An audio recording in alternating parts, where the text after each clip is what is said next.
angles to it. So as you follow on, maybe some ideas will pop up into your head as well. And I want to hear that. Let's share whatever comes to mind about this topic, such that, we'll bring our attention to it. That is not the sole reason we're living, because a lot of people get to be materialistic, and they don't want to talk about it, or they don't like people talking about it. They feel, oh, that's your business or whatever. But we have to be each other's keeper. I don't want to do something that would hurt my fellow human being. So I wouldn't want someone to do what hurts me, maybe by their actions or the things they do, their ways of life, their values, their principles of life, and things like that. So it's always good to have a balance. I think a couple of weeks ago we talked about balance. Balance is very good. It makes life easier, and it makes things, okay for me, for you, for everyone. Thank you, best girl. Thank you so much for liking the live. Please click down on your screen and send to as many people as possible to be part of this talk today. And of course, I have my puzzle today. I'm bringing another one because last week, one time, somebody got it. So well done, well done. You guys are bringing your A game on. That's good to know. So I have another puzzle today. Yes, we're going to rack our heads some more and see how good we are with these puzzles. So stay tuned for the puzzle when the time is right. So guys, I'm going to be going into the talk today. It's somewhat just about okay. Like I said, I like us to talk about these things, self-reflect, check your life, because sometimes some people don't even know they're engaging in such materialism, and then they're like, oh, Funmi, oh my God, everything you've said is just sounding like me right now. I never knew this, things like that. So it's just to kind of self-reflect, check our lives so that we can put balances into places so that we can live a good life and affect our society also in a good way. So let's go into it. Let's bring some sort of introduction to this topic. Thank you so much, best girl, for sharing this. Pri, I see you. Thank you so much. Pri, help share this live to your friends. Let them be part of our talk today. I see you, Lord Kawi. You are welcome. So when I say materialism, I mean materialism is a worldwide and a lifestyle centered on acquisition and prioritization of material possessions and physical wealth. There's nothing good, bad in that, but there's always a thin line. You and I know that. So in this fast-paced society where is more like consumer-driven society, the desire for material goods, whether it be the latest smartphones, luxury cars, and fashionable clothes, often takes precedence over non-material aspects of life, such as relationships, emotional well-being, and spiritual growth. Some people have lost friends because they're too materialistic. Some people have lost relationships just because of their being materialistic, about things. Is that if you don't get me the latest iPhone or the latest car or whatever, I'm not sure this relationship is, meant to be. And, they cannot demand. And some people generally is like, oh, excuse me, if it's not the latest S-class, B-class, C-class, whatever, I'm not coming inside that car. Sorry, you want people to see me in this kind of car, or you want people to see me, all sorts, watches and things like that. It's good, don't get me wrong. But when you're solely focused on that, is either that or nothing, then there's a problem, guys. So while materialism can be viewed as a natural response to living in a society where success is often measured by what one owns, it comes with significant implications for individuals and the society at large. Rahab, I see you. Bridget, thanks for joining. So the purpose of this talk is to explore the meaning of materialism, its effects on human behavior and well-being, and how we can strike a balance between material success and the more important things of life. Guys, there's so many more important things to life. not just luxurious cars, not just the latest everything. If it's not the latest, you won't find me there. You wear all this designer outfit. In fact, they dare not catch you buying stuff in Primark you in the UK or something like that. You'd be like, me? Primark? Oh, excuse me, I don't do that. It's so funny, but you find people doing this when they say, oh, girlfriend, let's go to the stores. I want to do a few shopping. And then they're wondering, where on earth are you taking me?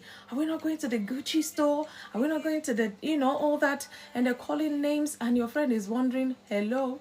This is my life. It's so simple. I just need a pair of trousers and tops or whatever. Star boy, thanks for joining. And you'd be like, no, we have to go to the top class, top notch and all of that. And then whether they even have the means to afford that, only God knows. Because some people cannot pretend. They want to be like the Joneses. They pretend to be who they are not. And at the end of the day, they're suffering mentally, emotionally, in all other areas. So like I always said, there has to be a balance to everything. There's always a thin line. Avis, thanks for joining. Alice, I see you. Thank you for joining. So what is materialism? Materialism, I'm going to define it in two kind of ways so that we have a better understanding. So I'm going to look at something I call philosophical materialism. You say, for me, I've come with this grammar again. So in philosophy, materialism is a belief that physical matter is the only and fundamental reality, and everything that exists, including your thoughts, emotions, and consciousness, can be explained in terms of material interactions. This is not okay. Let me not over talk it, so to say. And then the other aspect I'm going to look at is the cultural and the social materialism. So in a more practical and everyday sense, materialism refers to the tendency to prioritize material possessions and physical comfort over spiritual, emotional, and intellectual pursuits. So you can see there's already a problem there already. So it manifests through a focus on wealth, status, and goods, often equating personal growth with financial success. And you and I know that that's not always the case. Some people, if you're not from a wealthy home, they don't want to have anything to do with you. They don't want to have a relationship with you. And some people, I remember I've watched quite a number of movies, on YouTube, on Netflix here and there. And you see this wealthy guy, now they're grown, they've got their money, they've got everything sorted, but now they need a wife. And they're so scared because they feel all these girls, once they see their Mercedes Benz or their what, I don't know, all these cars, all those cars, Lexus, whatever it is, they'll be like, oh, I love you, I'll be the best wife for you, and things like that, because they're materialistic. True love is not in their vocabulary at all. And this guy will be thinking, how can I get somebody that is real, that is going to be there for me, not just my money, not just my good car or whatever. And then they will now pretend, this wealthy man, he will pretend to be a poor man. He'll go and buy some tattered clothes and look ugly and probably on a bicycle or bike or something, and then he will go to like remote places or like the core village areas and pretend to be like a poor person. And you know how the story goes. And then this girl truly likes him for who he is, not the money. And there's another girl in there thinking, this guy, his skin is too fresh to be in this village or something, all sorts. And then you find out that the wealthy guy had to pretend to be poor in order to find true love. So you can imagine, because the fear is that if I go all out with me as I am, in my wealth, in my all of these things, I might not find true love. And sometimes it's always the case as well, because some ladies will pretend like, oh, I'm not in it for your wealth. But then they start asking, if you don't give me 5 million, that means you don't love me. Those kind of talks, because they feel this guy is mint. They just want to take everything off him. So I do get it. So materialism, of course, is a problem when it's not done in a healthy way. Some people like those stuffs, but it's not like the focus of their life. So there has to be a balance, like I say. So how materialism manifests in the society, in case you're wondering, let's go there. So in our modern society, materialism is prevalent in many forms, so many forms. Consumerism, this one I found out.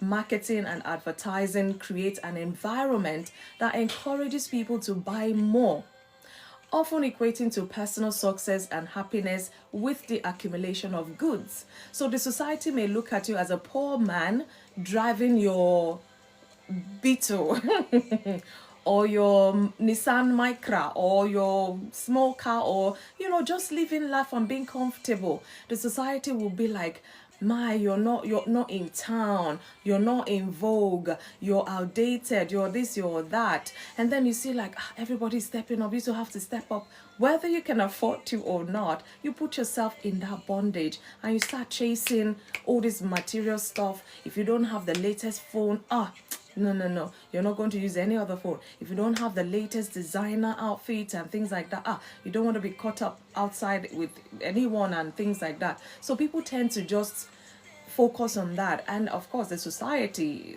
if you go on TV now, all the adverts you're going to be seeing, guess what, they're putting stuff in people's mind, the latest cars, and then you're striving, oh my god, I need to get the latest one. And to even make matters worse, you know that every new year the new version of cars will come out, new version of mobile phones will come out, and all of these things. And some people by the 31st or even before 31st, they're booked ahead. They want to get this thing. I must be the first person in this house or in this community or at work to bring the latest car, the latest. You're chasing that. Oh my goodness, there's more to life than all of these things. So the society as well needs to play their part. And again, status symbolism, which means material possession like branded clothes, expensive cars, or large houses are often seen as indicators of success or status, says who?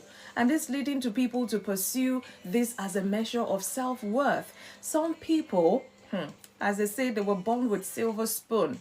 Some people, they didn't even have to work for the wealth they've acquired because it's been passed down from one generation to another.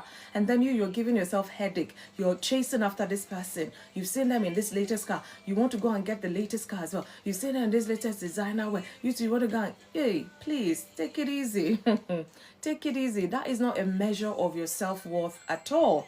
Because sometimes you find out that these people, sometimes, not all the time, because this wealth has been passed down from one generation to another, they tend to be lackadaisical about things. They're not hardworking because the money is there. I mean, why should I work hard and kill myself when there's money there? That is the mindset sometimes. So their self-worth, they don't even care as long as there's money to spend, and they didn't work for it. So imagine, I don't know how long that wealth is going to last them if they keep with that mindset. And again, work culture. So in many cases, people prioritize career success and wealth over personal relationship and well-being. Hello, Kashmos, I see you. Good evening to you. And this often resulting in burnout and dissatisfaction. You're chasing Mr. A to get the latest. By the time you get the latest, he's gone to the latest, and you're like, oh, this guy's gone again. And you're chasing after this person. I mean, what is the competition about? It's not a guarantee that your life is all that. Because sometimes, they say if only money can cure everything. If only this kind of wealth we're talking about can cure everything. Sometimes you find people, they're wealthy. Money is not their problem, but they have other issues in their life that, in fact, they will trade that wealth just like that to have peace or to have whatever, in terms of maybe relationship or their well-being and things like that. So it's not really all that. We need to be mindful. Don't start chasing after people. Don't be so competitive that you're so materialistic. You have to get what this person is getting to show them you're also in vogue, you're in town, you know what's happening and things like that. Please take it easy on yourself. So materialism, it has effect. It could have effect on people in so many ways, depending on the individual.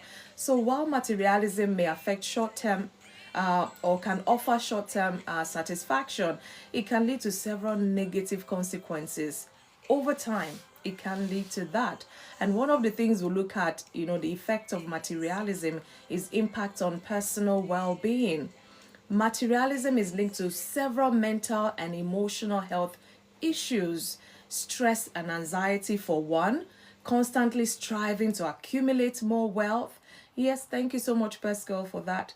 Trying to accumulate more wealth and possession, it will create stress, especially when you don't readily have the means to. You're just like, whatever it takes, do or die, and all of that. Stress, anxiety, the pressure to keep up with societal expectations can hurt you mentally, and it can lead to anxiety, it can lead to dissatisfaction.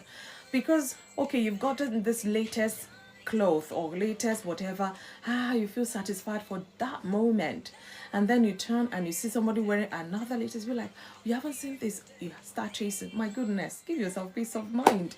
So a lot of pressures that is unnecessary, you put yourself into that when we look at effects of materialism. And again, decreased happiness. Hey, studies have shown that materialistic people tend to be less happy in the long run because material goods provide only temporary pleasure, and pursuit of material wealth often leaves people feeling unfulfilled. Okay, it's like being there, done that. So what next? You've gotten all the money, you've gotten all the latest cars, you've gotten all the designer clothes, you got the latest gadgets, you got the latest house. Okay, after that, what else? So it will just give you a momentary pleasure or happiness. It won't last forever, because that means if they take all of those things off of you, what is left of you? Are you really still going to be happy? I wonder. And again, weakened relationship. That's another effect of materialism. When material possessions and success take precedence, relationship with family and friends can suffer. Yes, you're meant to do certain things for your household, family members or whoever, and you're just chasing the latest car. Of course, it's going to cost more money. It's going to cost the latest phone. It's going to cost more money.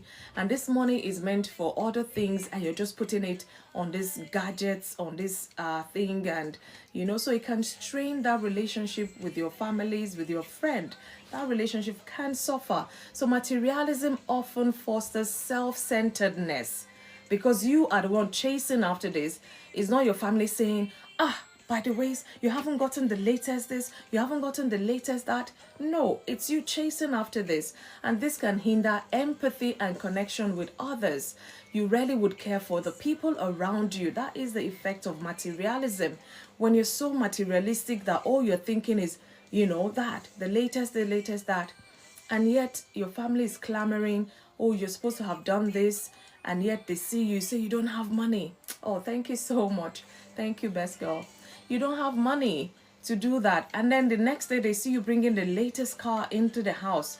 And they're wondering, man, your priority, you need to set it right. So you can imagine that can hinder your relationship with your family members and people around you. Another effect of materialism is social consequences, like economic inequality. This materialism can contribute to a wider gap between the rich and the poor, because some people I know of people who will set up charity organizations, all this wealth they have, they just want to share with the community, they want to share with people. So they might open some charity organizations where the foundation is all about going into the remote places, like the villages, the local places, and just feeding the people, clothing the people. This gives them some sort of satisfaction and joy in life, and some will be like, they just must keep acquiring. They don't even care whether there's poor people in the land to even help, even when they come across opportunities to help the less privileged, they don't even see it, because they're self-centered in their materialistic life, so to say. So it's room for concern. So there's always this gap between the rich and the poor in the society when the economy is not balanced because of some people's materialistic nature. So the constant push for wealth and status leaves less room for concern about the well-being for others, and increasing social and economic divides. Definitely. I mean, some people, you can't catch them eating in a local cafeteria or a local cafe or a local restaurant. They'll be like, no, no, I'm sorry, I don't do. And the way their attitude, sometimes I don't know why I'm doing that, but maybe I watched too many movies to see this materialistic people, the way they behave, like, oh, hello, excuse me, I don't do that now. And I'm like, seriously, I need my local buka food. I got to eat me some lovely food. Don't get me wrong. I'm not against all of these things. I'm just saying we need to try and balance life. Okay, we don't starve our family just to get the latest cars or the latest phone or the latest gadgets and things like that. And again, another effect I'm going to look at is the environmental impact. So, like I said, consumerism driven by materialistic values often lead to overconsumption and waste. Just like the example I gave, you have gone to buy this latest outfit, and then you turn again, you see this girl wearing the latest one. You just bought it. Maybe you've not even worn it. You'll be like, you just toss it aside and you quickly go to get that latest one. That is a waste of money. That is a waste of money. And then some people, they just acquire. Some people, you go to their wardrobes, they still have like 100 clothing items from top stores. The tag is still on there, they've not even worn it, and they're still chasing on the latest. And I'm like, give yourself a break. So the constant production and disposal of good items, good stuff, can harm the environment altogether, contributing to problems like pollution, deforestation, and climate change. I just had to go there just to let you know that if we spread this topic, we can go as far and wide as possible. So let's look at the root causes of materialism, because like I said, for every problem, there's always a root cause to that problem. So let's look at a few of them, and maybe some might even come to mind you can share with us later on.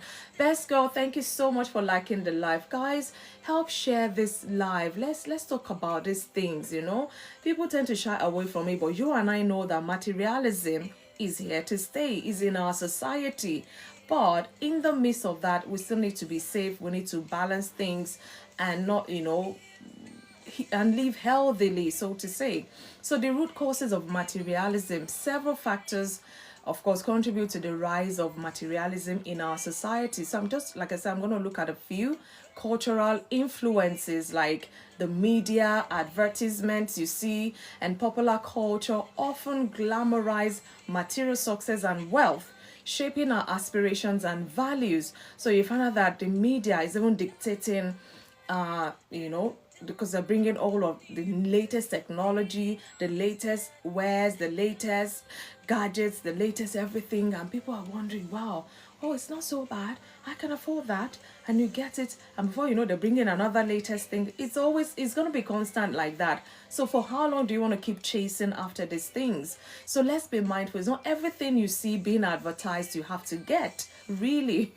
Yes, otherwise there's still life. And again, another aspect, root cause we can look at is the social pressure. I mentioned briefly about that. Peer pressure and societal expectation encourage individuals to seek material goods as a way to fit in or showcase their success. Who says? Like I said, some people get all this wealth handed over to them. It doesn't mean they're the intellect, but the brains behind the wealth, so to say. Thank you, Daga. I see you. Thanks for joining. So in a way, I mean, all this pressure society put people on to make you feel if you don't have the latest car, you can't fit into certain, status quo. If you don't have the latest mobile phone, latest gadgets and things like. I remembered, how many years ago now? About 4 or 5 years ago, I was in a store and this guy came to buy stuff, and then he was meant to pay, and he just put the hand on the machine to pay, and I'm like, what on earth is he doing? That was, I don't know how many years back now, And you can imagine where technology has taken us to today. Apparently, he wore this ring, well, not like this one, like a black kind of ring that he paid with. And I'm like, hey, what is this with a ring? And then now the advancement. I saw one video the other day. People started putting chips in their hand to pay in the stores. I'm like, and some will be like, those kind of things kind of trigger, it trips them. I must get that as well. But you don't know the implication of these things. All this latest stuff, I'll just be careful. Because sometimes you go into it, sometimes it may later, affect your health, your mental well-being, and all of those things. EK, thanks for joining. Joseph, I see you. Thanks for joining, guys. So we need to be careful. Take it easy, guys. For the fact that you don't have the latest car doesn't mean you're nobody in the society. Some people, they are intellectually gifted and that is their wealth. But when you're around them, you might feel, oh, this person looks like a pauper. But by the time they start speaking, you will bow. So let material things not just determine your worth in the society, in your family. So let's erase that from our mind. And again, another aspect we can look at, the root cause of materialism is fear of insecurity. Many people turn to material possessions as a source of security. They feel once they acquire all of this, they're okay. Their mind is at peace. They're all right. That's why I say if you strip them all of those things, who are they? Would they even know who they are to start with? So the belief that more wealth or more possession will protect you against future uncertainties often drives materialistic behavior. So you want to acquire the latest because you feel secure. That is false security, false sense of security, if I'm going to put it that way. So let us look at balancing material success and life satisfaction.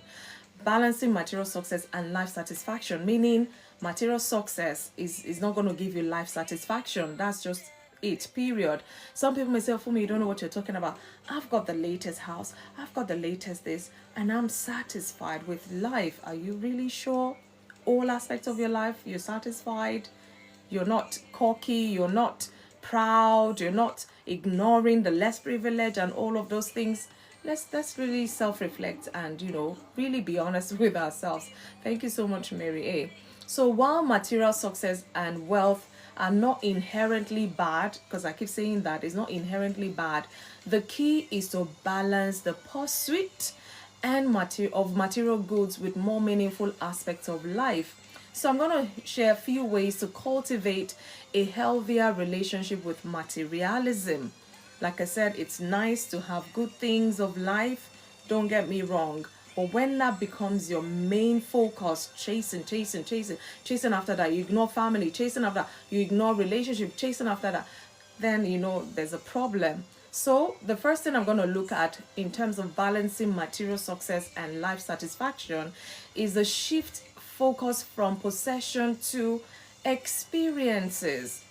I give an example of a rich guy trying to find a wife, and he's just so scared to get anyone because he feels they'll be in it for his money, and he tried to be like a pauper and he went about looking for a wife, true love. So you can imagine. So we need to shift our focus from that possession to experience. What is life bringing? So I found out that some research show that people derive more long-term satisfaction from experiences such as travel, hobbies, or spending time with their loved ones. So it's not about just acquiring those things. And then, when you do that, it's way more better than those material goods. Spend that money with your family, take them on holidays, be with them. Let them know that, fine, you have all this wealth, but they still matter as well. Not chasing after those gadgets and stuff, and you don't even care whether they're surviving or not, or they're there or not. Spending time with them, because your priority is chasing after the material things in your mind or in your head. So let's shift our focus. There are other aspects to life as well. Enjoy life with the people around you. Share with them. Share with a stranger if possible. So experiences contribute to personal growth and create lasting memories, while material goods often lose their value or novelty over time. Like I say, you keep chasing because almost every season something new is coming out. Almost every season something new is coming out. And imagine for how long they want to keep chasing after that. It's never going to stop. So you have to stop at some point, or just cut down on things and balance life altogether. Again, we can look at practical gratitude. So fostering a sense of gratitude for what one has already can help reduce materialistic tendencies. You just got the latest car, and in your mind is like, is that still the latest you want to? But if you just stop, you see Mr. A has gotten another latest car, and instead of you chasing, just look at what you have and be thankful, be grateful. So when we focus on appreciating what we have, we are less likely to feel the need for constant acquisition, Gratitude also leads to greater overall well-being and contentment. Thank God for what you have. Stop chasing Mr. Jones. Stop chasing Mrs. Jessica. Oh, she's got the latest. I must have the latest. Appreciate what you have. Be contented with what you have. And maybe over time you feel, okay, this thing is worn out. I think I need to get another pair, or fine, you might have several clothing items. A time will come, even if you feel like changing your wardrobe, there's no cause in doing that. I mean, there's no harm in doing that. Rather, you can, okay, I've got all of this, but I just feel like a new wardrobe, and you're comfortable, you can afford it. How else can you balance that thought? Okay, I'm just going to go and give this to charity, people who need them, and get another one. So that way you're not self-centered. That way you're thinking about other people as well. They might even be people you don't know. You be a blessing to them, and that way you feel fulfilled in life. So contentment is key as well.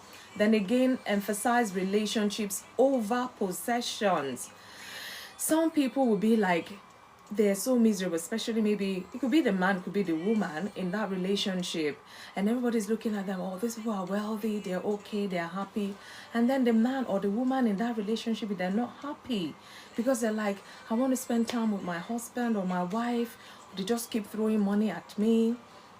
They just, when I say, can we go for holiday just to spend time together, I'll be like, I'll get you the latest car tomorrow. Push that aside. This materialistic mindset, it makes you push your relationship away, and you embrace more of possession. People possession will come and go, but people will remain in your life. How do you treat them? So let's be mindful. Let's balance things such that our family, they're still happy with us. They're not looking at us like one man who is just possessed with materials, gadgets, and things like that. So let's be mindful. Prioritize spending time with family and friends over the pursuit of wealth and possession. This can foster deeper connections with your family, and also this can promote your emotional well-being as well, because this material stuff, they're not going to give you satisfaction. Like I said, again, pursue purpose and meaning. Pursue purpose and meaning. You keep chasing after this person to get the latest gadget, oh, thank you so much, Coach Tola. Thank you. You're welcome to Inside. You want to get the latest everything. Is that your purpose in life? Is that all there is about you? What else have you got to offer? If somebody takes away all your money to acquiring all those material stuff, is there anything left of you, really? So let's pursue purpose and meaning instead of material things all the time. Finding meaning in life, whether through spiritual practices, helping others, or engaging in meaningful work, can reduce the need to seek fulfillment through material means. I'm telling you, this thing is the truth. Whether we want to accept it or not is another thing. When people are connected to a sense of purpose, they are less likely to equate worth with material success. So that this gadget or this latest house or whatever is not all about me. So I'm trying to round up. I'm going to be rounding off soon, and I'm going to bring us up. Let's talk about these things. Materialism, it cuts across your relationship with your family, even with friends, in the society at large. So you find out that your purpose in life is just you're so materialistic, chasing after the latest things. And there's other aspects of life as well. Some people, they're like, oh, they love you, they do this, and you're still thinking, are they the right person for you? Before you know, bam bam, they bought you this gift, they bought you the latest phone just to buy your love. You know, that's the only way, that's the only solution to everything. And then this girl is confused. Okay, so that means he has money, he can take care of me, or this and that, but does he really love you? Because then you now go into that marriage or that relationship, and all they're thinking is the latest gadget. And you say to them, honey, let's just go for holiday. Let's go to, let's do this. They're like, don't worry, I'm on it. I'm gonna book us the latest holiday resort, Before you know, the next day just brings in the latest car. And you're wondering, what has holiday got to do with car?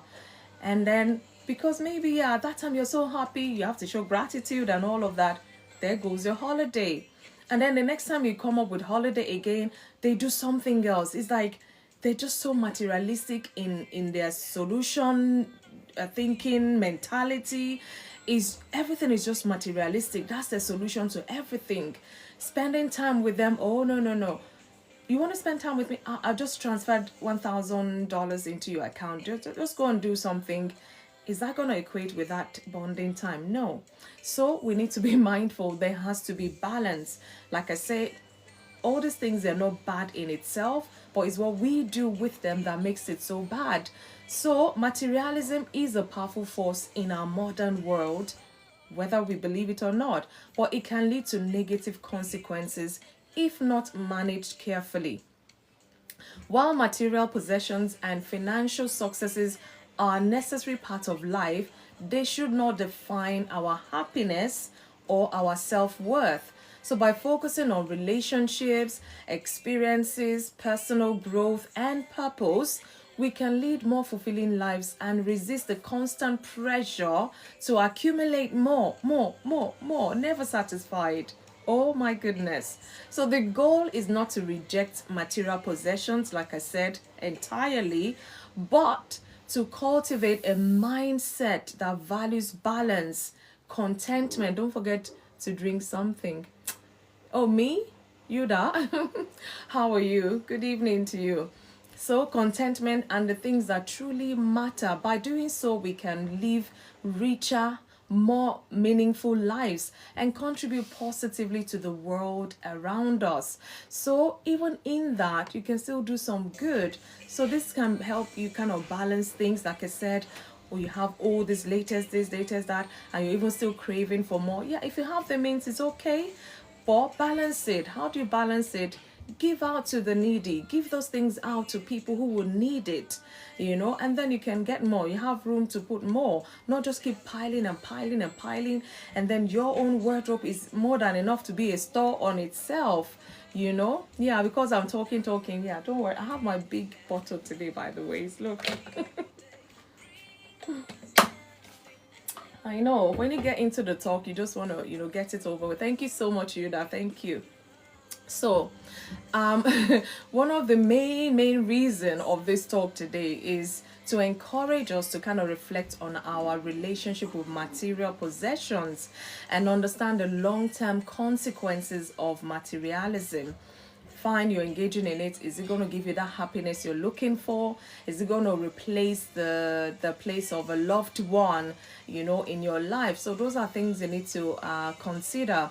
The hope is that individuals will walk away with a clearer understanding of how to achieve a more balanced life, one that prioritizes personal well-being, meaningful relationships, and purpose over the relentless pursuit of material success. So I'm going to stop there today and just know that materialism, whether we talk about it or not, is what we see in the society, is what we see.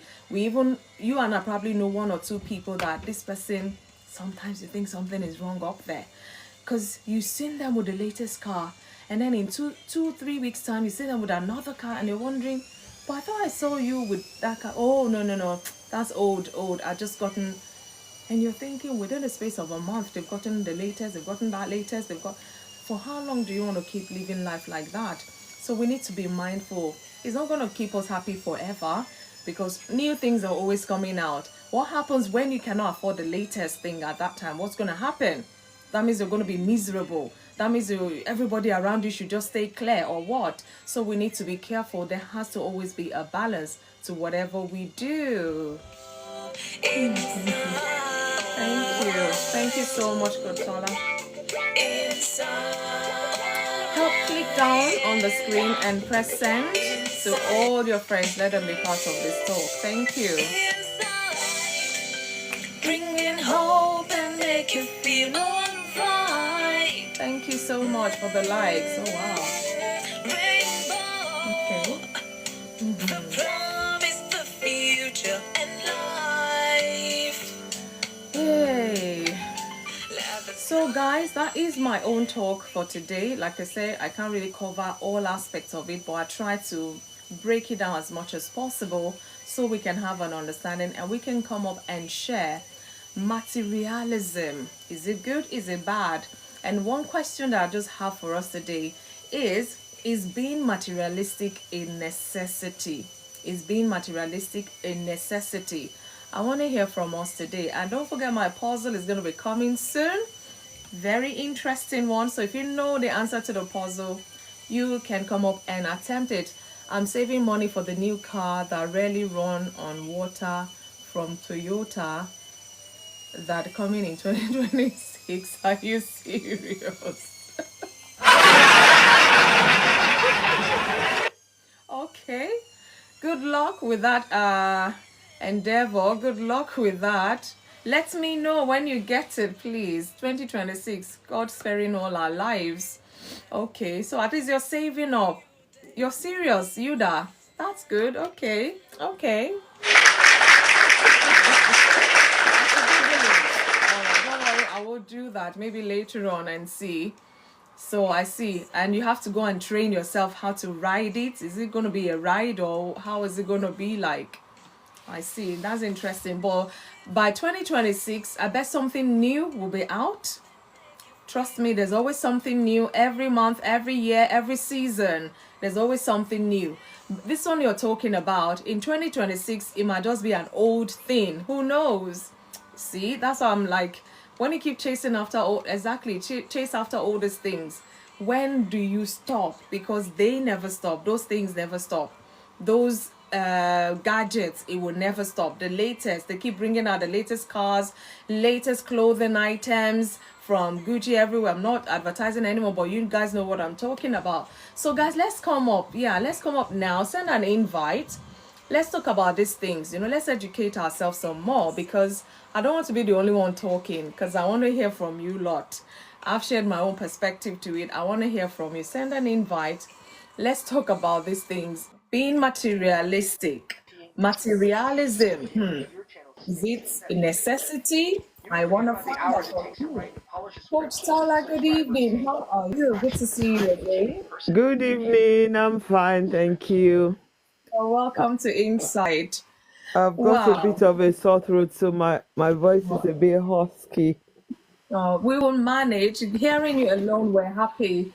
Thank you so much. Really appreciate that. Maybe you should have a cup of tea or something.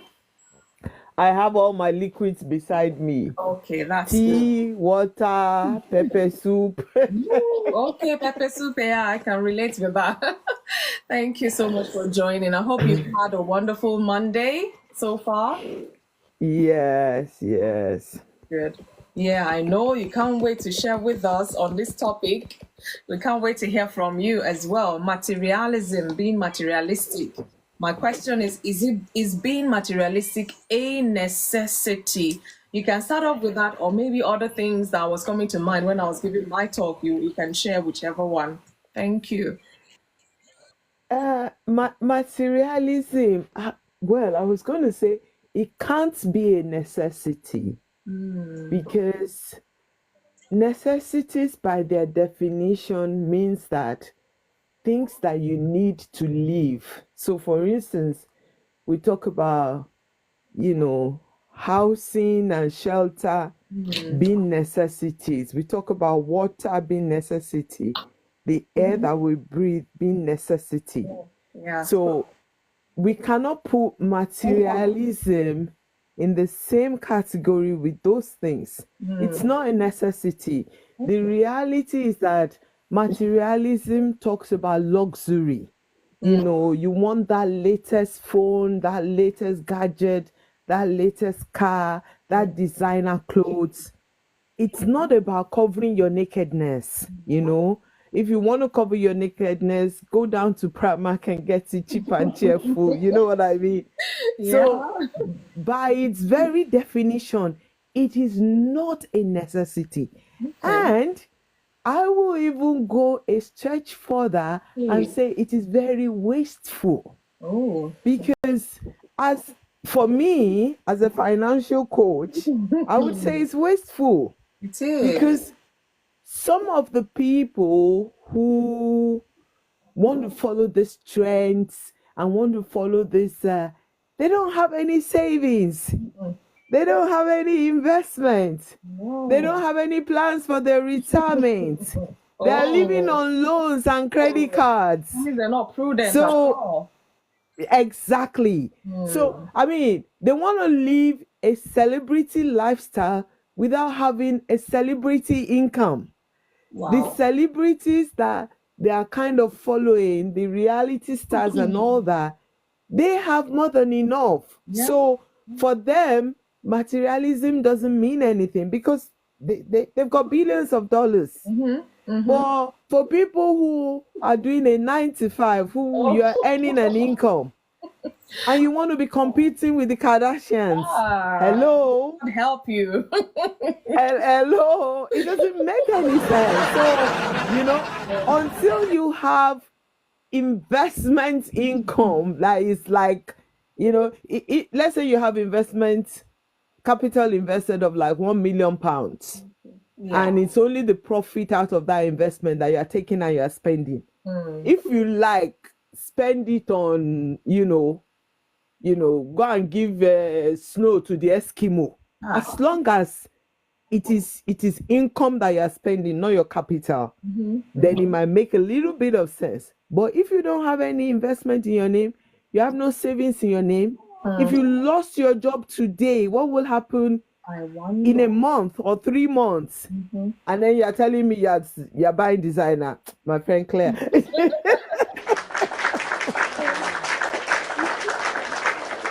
So that's my take. Oh.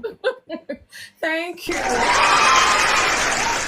Oh my goodness. Being materialistic, sometimes it seems like a disease. You need to be cured of it. Because, I mean, just exactly what you have said, you can't have you planned for your future, especially people whose lives is not like somebody handed this wealth over to you that is going to be there forever, because this wealth handed down to you keeps generating money by itself and things like that. And if care is not taken, who says that wealth cannot even go? Because when you're so frivolous with things, you keep buying, buying, buying. And then one day, imagine Coach Tola, they get to a store, they want to buy the latest Rolex or whatever. And then they give their card and like, sorry, it's saying declined. And they wonder what on earth, because people think they are all that, not knowing that they've been spending and they're not getting back, they're not investing, they're not doing any business, they're just spending the money because they didn't work for it. And one day the card gets declined. What happens then? What happens then? So we need to be careful. Thank you so much for that contribution. I've got a funny story. Yeah. When I was working in money advice, a client came in and part of the advice we gave her was to open a different account so that all of her income would not just go to servicing debts. Oh. And she was like, oh, but on that account, I have a overdraft. And I was explaining to this woman that the overdraft is not your money. They've only given you a facility to say you can borrow, but you have to pay back. Honestly, she did not understand that the overdraft was not her money. Wow. She did not, and I'm telling you, true story. This was 2017. Wow. She did not understand that it was not her money.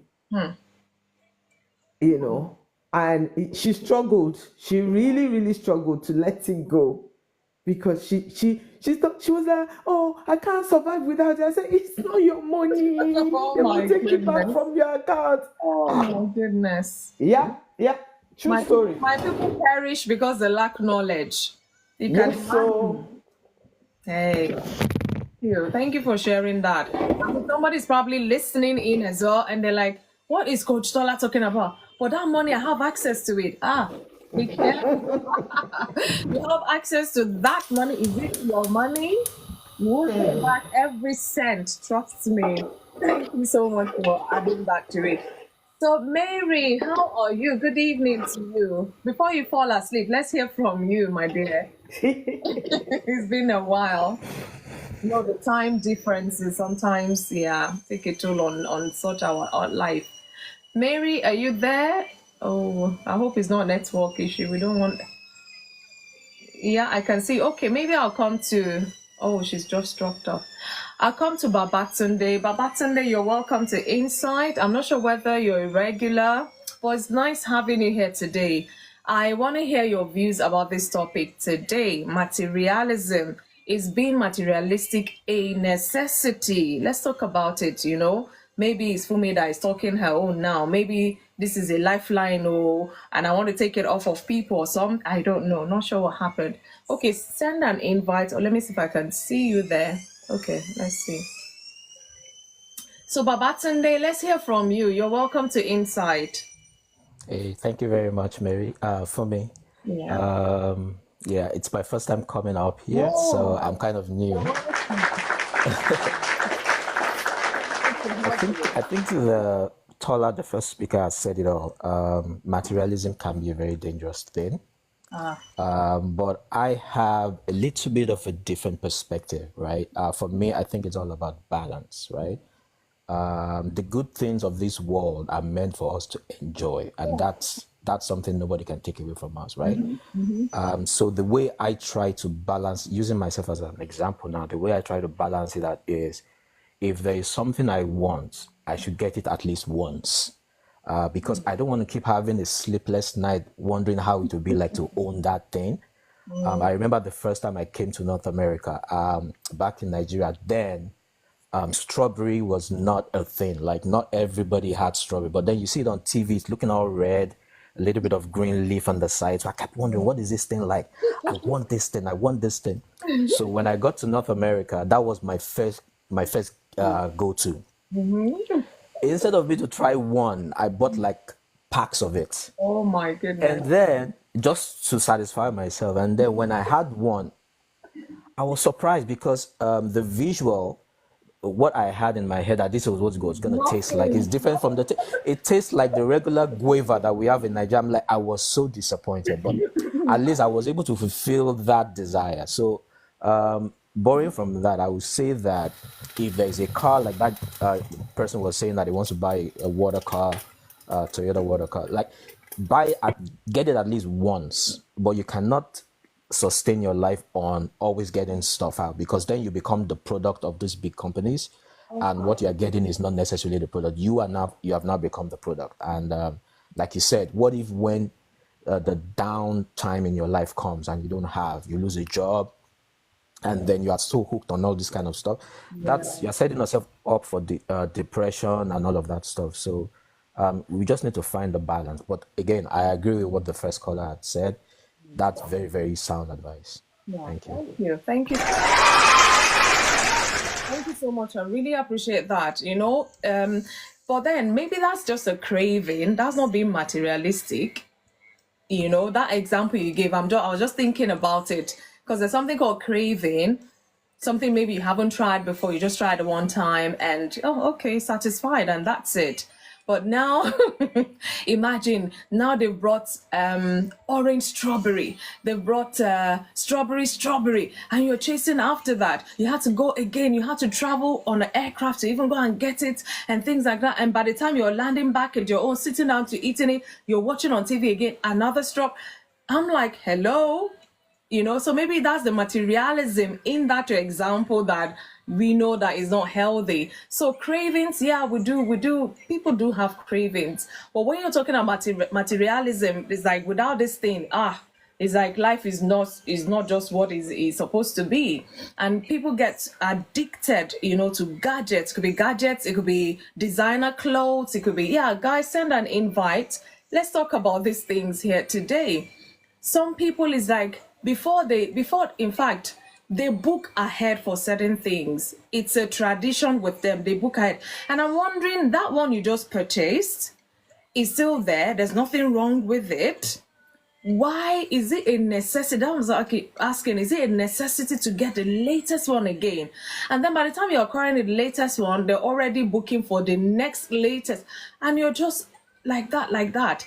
And some people like this, they neglect the time with the family, doing stuff with the family. Family are craving for their time and attention. They just throw money in their face. Oh, just go and sort yourself. And is that going to replace, that bonding time as well? So there's so many aspects to this materialism. That's why I said, guys, let's hear from you. Let's hear your take about this topic today. So Mary, maybe you should speak before this thing will drop you again, because I wish I could help with the network, but it's really beyond me.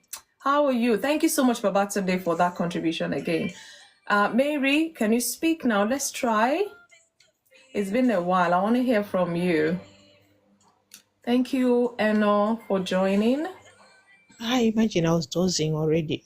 No, that's why I'm like, hey, let's hear her before she gets to our village in that sleep.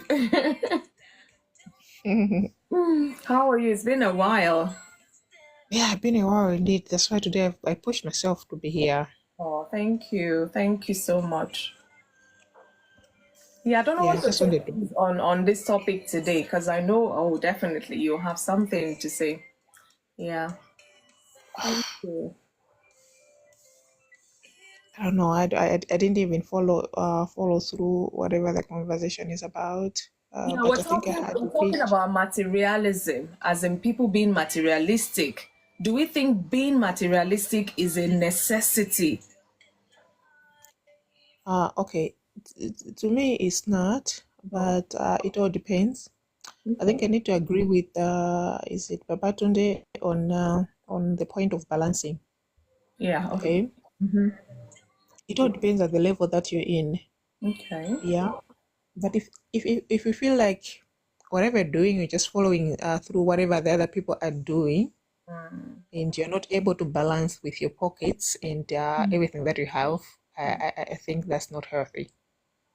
But if you plan enough to say, I need to buy this, and as someone was giving an example here, I think was writing to say, I'm saving to buy a car in 2026. I mean, that's the way to go. But doing that because you've seen my neighbor has bought a Porsche car, I want to go for it. I can be below this person, then no. No. Okay. Yeah. But if you feel like, yeah, I've saved enough, this is a necessity, I can't do without, or I had another car, I'm exposing it, I'm disposing it, I'm buying another car, and you really need that, not just for the sake of buying, not just for the sake of my friends want to see me that I'm driving a Porsche car, my friends should see me that I've gotten a new house, a better house than them, and that's not healthy. Yeah. Yeah. Okay. Okay. Yeah, I think that's what I can say now. Okay, thank you. You have to belong to the Joneses clique, status quo and things like that. And then you put yourself under unnecessary pressure. I think it was Coach Stoddard that mentioned some people, it's not that they can even afford it, but because they just want to keep up with that pace, with that mentality. Some people will even go into debt and acquire all this material stuff. And at the end of the day, banks chasing them and people chasing them to come pay up and all of that, and then they get stressed. Some people even go into depression, anxiety and all of that. So what's the there's this saying before that cut your coat according to your size, but some even came back to say cut your coat according to the cloth, because if you cut to your size, that cloth might not even be enough to put your size you have. Because if you cut it and that's the end, if it doesn't size you, then that's your own problem. So I don't feel the need for going into debt just to keep up with the Joneses, because your name is on that debt. You will definitely pay it back. Some people, they will chase some people, some wealthy people sometimes. Imagine, why do you think all these wealthy people will come out sometimes and say they've gone bankrupt? Because they can't keep up. They can't keep up, and the business is not booming as it would do normally. And of course, they've gone to several banks to get this loan, that loan, and now banks are calling on them, please, we need this money back. And it's like, oh, but then you still see them drive out with the Rolls Royce. You see them go out with the Lexus. You see them with the Porsche cars and all of that, not knowing that there's fire on the mountain. So balance, I've heard that being said here. Balance to everything we do in life. And that's the only way we can enjoy life. Because when it's not balanced, it's tilted more towards one side, there will be consequences. And it might not just be what we may not be able to handle. So we don't want to put ourselves through that stress. And sometimes when they don't even get you to give them back the money, they would chase after your family member, maybe your next of kin, or whoever was your guarantor or guarantee, or who guaranteed you at the time. So you even put more people into trouble. So please, guys, all we're saying here is let's be moderate in our being materialistic. I'm not saying don't get the latest stuff. Get it in moderation. You're getting it because this old phone, in fact, since it entered water, is not just working anymore. And I feel like a treat for myself. I'll get the latest phone. I understand, not like you just got it 6 months ago. You've heard another one is out. Oh, I must go get it. And like I said, these things never end. How long do you want to keep chasing that? You will lose your mind if care is not taken. So thank you guys so much for your contribution so far. So I'm going to bring my puzzle now whilst I wait. And if you still have more to add, please feel free. If you're in the box already, maybe we're going to have a short one today. We'll see how it goes. Because when I'm about rounding up, that's when you see people start sending the invite. And I'm like, we have to go or something. So let's go steadily. So my puzzle for today, if you know the answer, you can type it in there. Or if you want to tell me the answer, you can come into the box. Because I have to give you your gift. So if you don't come into the box, I might not be able to give you your gift. So my puzzle, let's see, who is that? My puzzle, the miraculous, thanks for joining, is why, Mary, you're bad from answering this because I'm sure you'll know it. Those early days, I had to bring it back. Why did God create man before woman? Why did God create man before woman? You're going to doze off anyway, so please, but no, don't answer it. I want other people to attempt this. Why did God create man before woman? There's a reason why. If you know the reason why, maybe Babatunde will tell us, maybe Coach Sola will tell us. Thank you, manager, for doing that. Thank you for putting it there. So why did God create man before woman? There's a reason. Guys, we need to know this reason. If you know the reason, let us hear from you. So we're talking about materialism, and I talked about, balancing things. Don't go chasing this possession all the time. And sometimes it encroaches a lot in that relationship you have around you. Say, for example, you're a young man. Of course, your parents will want you to get married and things like that. And you're the type that your focus is the latest, everything latest. You're not even thinking about a girl. Your parents are thinking about a girl for you. And the fact that you're getting older, they now go and bring this girl. And she too, she's the materialistic type. And that's what bonded you lot. I wonder how your relationship is going to survive. I wonder, she's getting the latest Gucci, whatever. You're getting the latest cars. And at the end of the day, do you have a savings in your account, both of you, newlyweds, and they've gone broke in 6 months? There's so many case scenarios like that. That's why we need to put a balance. So if you know you're the materialistic type, please don't go for another materialistic type. Otherwise, that family is going to be in trouble. Fede, Solo, thanks for joining. I see you. So there has to just be a balance so that, we can do things right. And some people, they're addicted to this materialism we're talking about. They may need therapy to help them overcome it. I think some time ago, I watched this movie It's more of a psychology movie kind of. This person was so obsessed. It was watches. Like he even collects them. If you go into his house, like everything he owns in terms of money, or he spends on those watches, collecting them. And then there was no money. When you go to his house, they open the fridge. He might as well have put those watches in the fridge. Nothing to eat. You know, he's so obsessed with that. And then this uncle came, you know, into town to see him, and he's like, "Oh, I'm gonna stay with you," because of course he inherited the house. But that was, he was just like collecting, buying, and all of that. And then the uncle came and said, "Wow, I knew your father to love watches, but yours, this one is something else."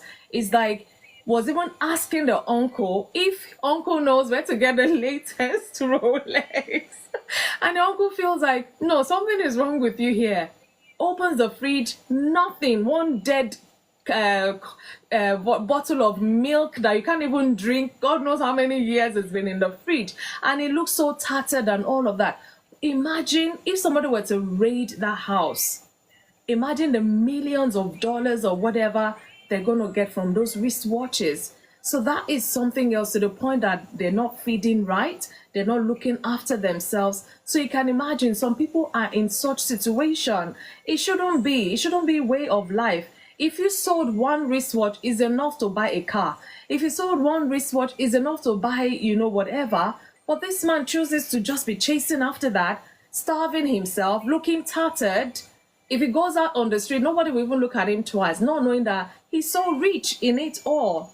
So where is that balance? Is being materialistic, is it a necessity? Like, because it was like his life depended on it.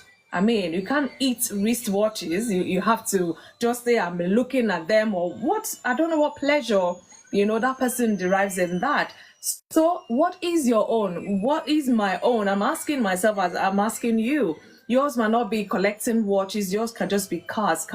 Some people, especially my people in the where I come from, you enter the compound, 10 cars, latest. I'm telling you, Babatune, I am wondering, you cannot ride 2 cars at the same time. It's not possible.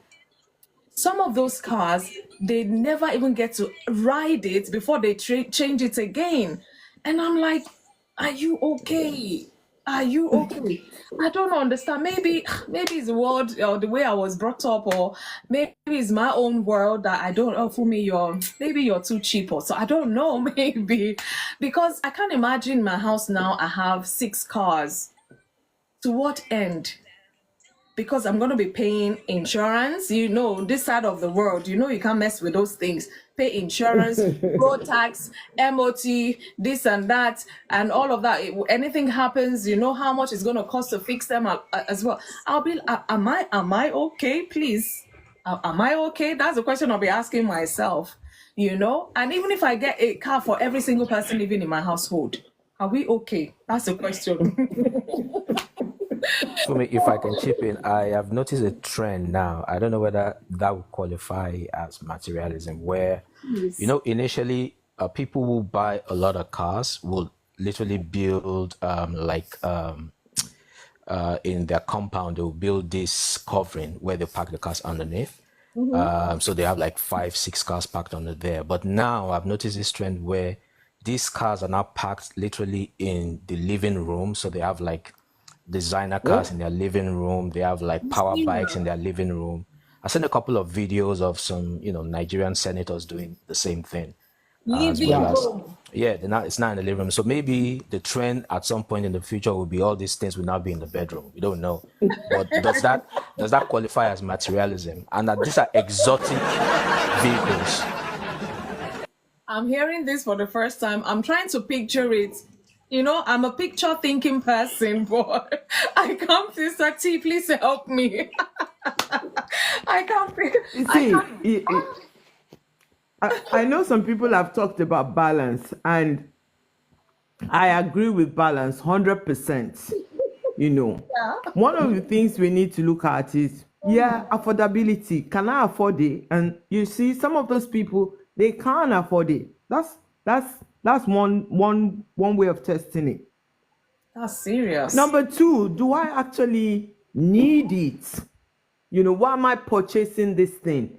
Is it to use it? Okay, for instance, full disclosure, I own a Mercedes-Benz car. By the way, I got it second hand. It was very cheap. It doesn't even matter. If you people know where I come from, you know, my people are the ones that are called Oshomalo. We don't do any wasteful spending. But I like my car. You get what I mean? It's a Mercedes. It's functioning. It takes me to work. It takes me to church. It does whatever it needs to do. I have to say that at some point this year I was like, oh, I wish I knew how to ride a bicycle. I shouldn't be paying this amount of in fuel. I wish I could get rid of my car. I just cycle to work. My sister, you're saying this as a joke, but people back home don't understand that owning a car is not a luxury; it's a necessity. Oh, exactly. So what I'm saying is that yes, affordability is one way of testing. Am I being materialistic? I can afford it, fine. Okay. But also, what is my intention of buying that thing? Is it to facilitate my work and all that? But those people that are buying those cars that Baba today talked about and are putting it in their living room, of course, the intention is not to use it for anything. It's just to have bragging right. It's so that they can film it and show the whole world. You know, that kind of thing. And the example that Fumi gave, you know, this guy who's obsessed with wristwatches, it may seem like, oh, he's crazy. But guess what? The people that are putting cars in their living room, they're equally crazy. And it starts at a level, and then it becomes something that you can no longer control. That guy now, the one buying the wristwatch, I'm sure if they trace it back, maybe he had some trauma relating to time in his childhood or whatever. That's what is making him buy. There's always a root to it, yeah. There's always a root to it. I mean, I'm not a therapist, but hey, I'm telling you know the thing is that people are very quick at judging other people. I'm a person that love cars. Somebody will come next to me and say, "Oh, I love houses." Right? So your priority is not my priority. My priority is to own a luxury car, for example, and your priority is to build a house, for instance. Yeah, it doesn't mean that I don't know the meaningful of life. It's not because I'm materialistic. No, it's just I prefer to value what I love the most, like you prefer to value your accommodation. And then this is where people like that come and judge, oh, you're materialistic because you own a car. And I would say that people making comments like that are just jealous people. That's all. Yeah, that's kind of different. You know, if only you were here earlier, because we had to put some flesh to the topic.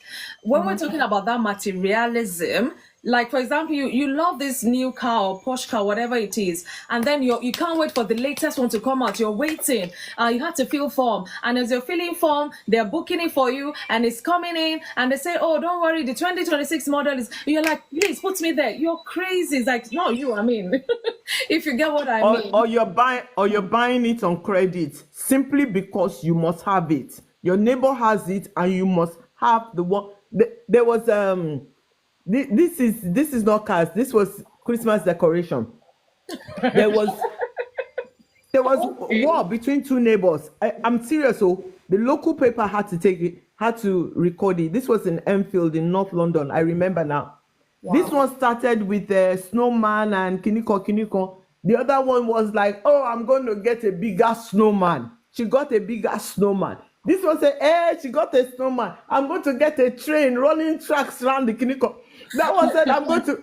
The competition, they were next door neighbors. So honestly, it was ridiculous. I'm serious. It was in the Enfield Independent. It was ridiculous. I know the street where it was on because I was living in Enfield at the time. You can imagine. Every other person around them... every other person around them knew that it was ridiculous, but the two of them, they could not see. Mrs.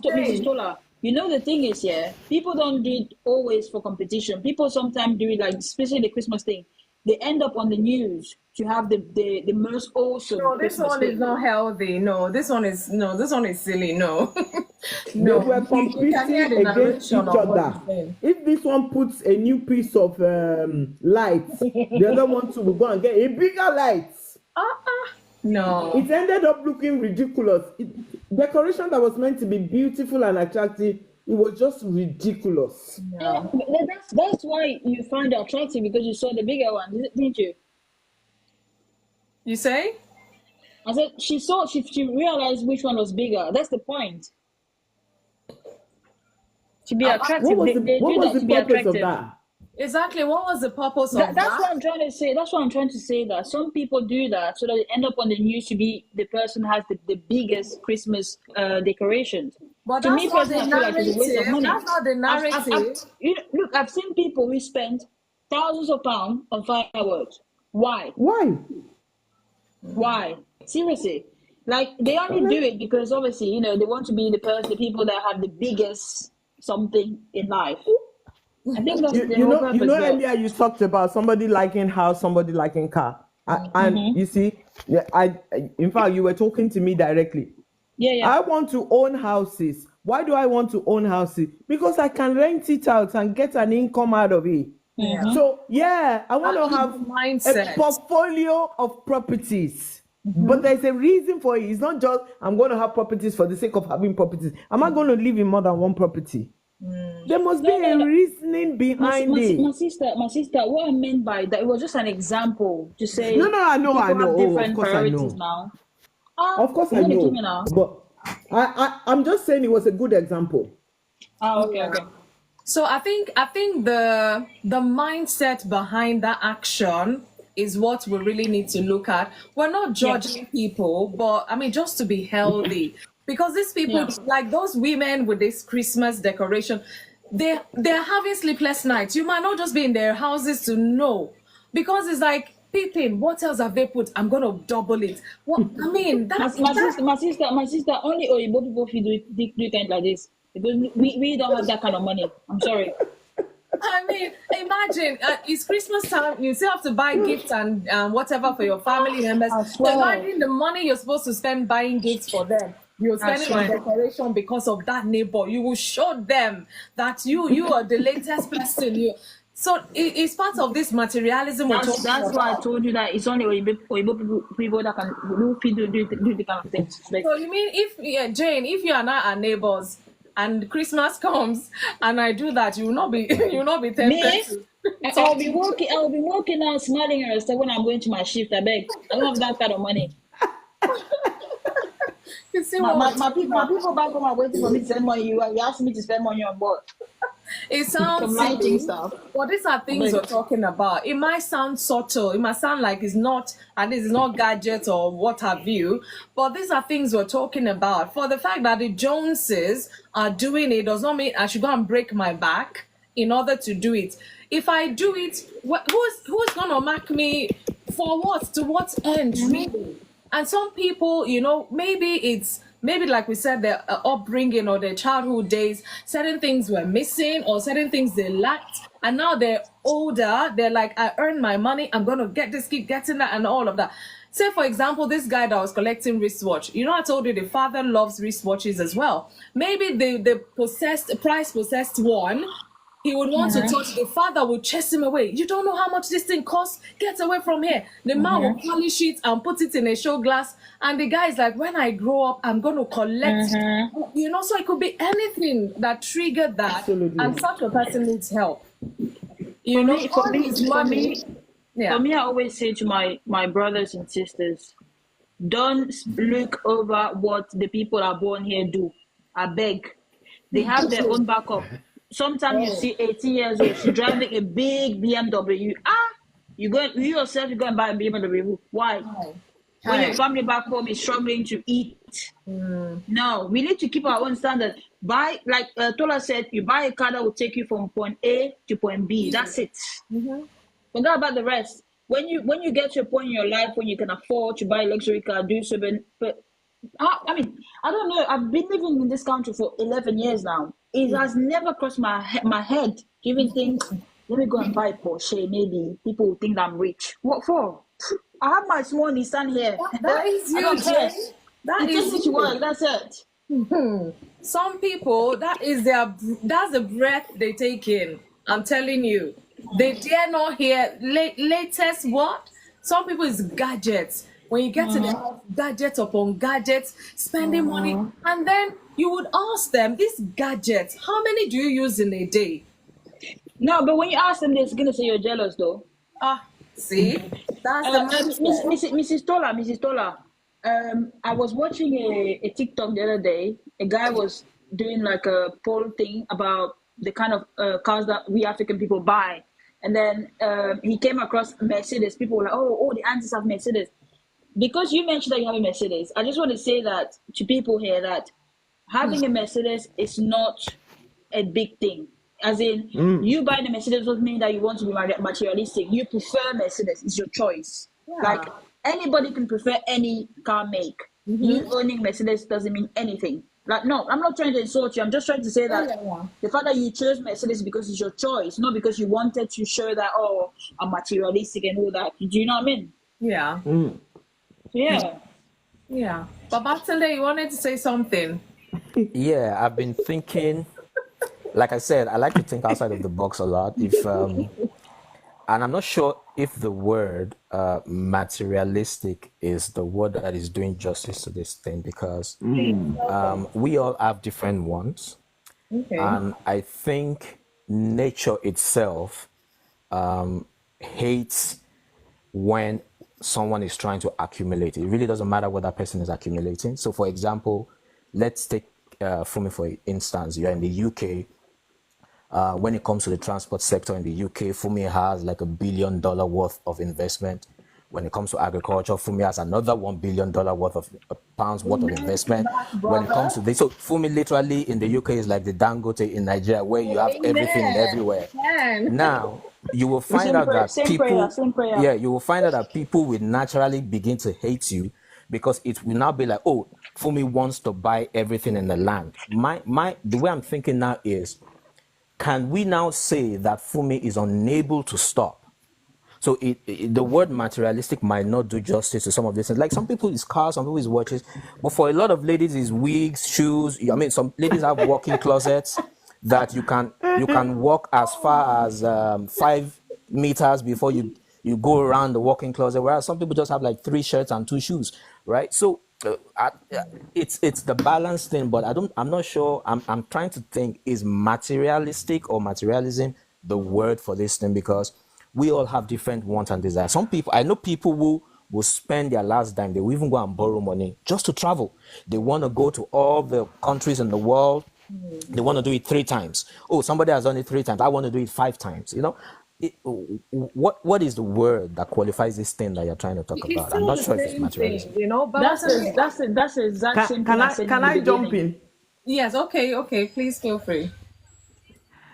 I think Babatunde has uncovered something, which is called mindset. It's the you see, when he was giving the Motive. illustration The of, motive. if Fumi has all of this money, people will say, oh, does she want to own everything? There is a particular narrative mindset that says that, oh, rich people are greedy, or rich people are evil, or rich people are selfish, that kind of thing. And if we're not careful, if we have that kind of mindset, it actually self-sabotages us from being rich. I personally believe in being rich. I believe in abundance. But that abundance comes about not because somebody is wasteful. Let me tell you, the richest people in the world are perhaps the most disciplined human beings on earth, because they save meticulously, they invest meticulously. When their investments are now yielding, they can spend their profit anyhow they like. Now, people who don't know them just see what they are spending, and they think that, oh, this person is just flashing money all over the place.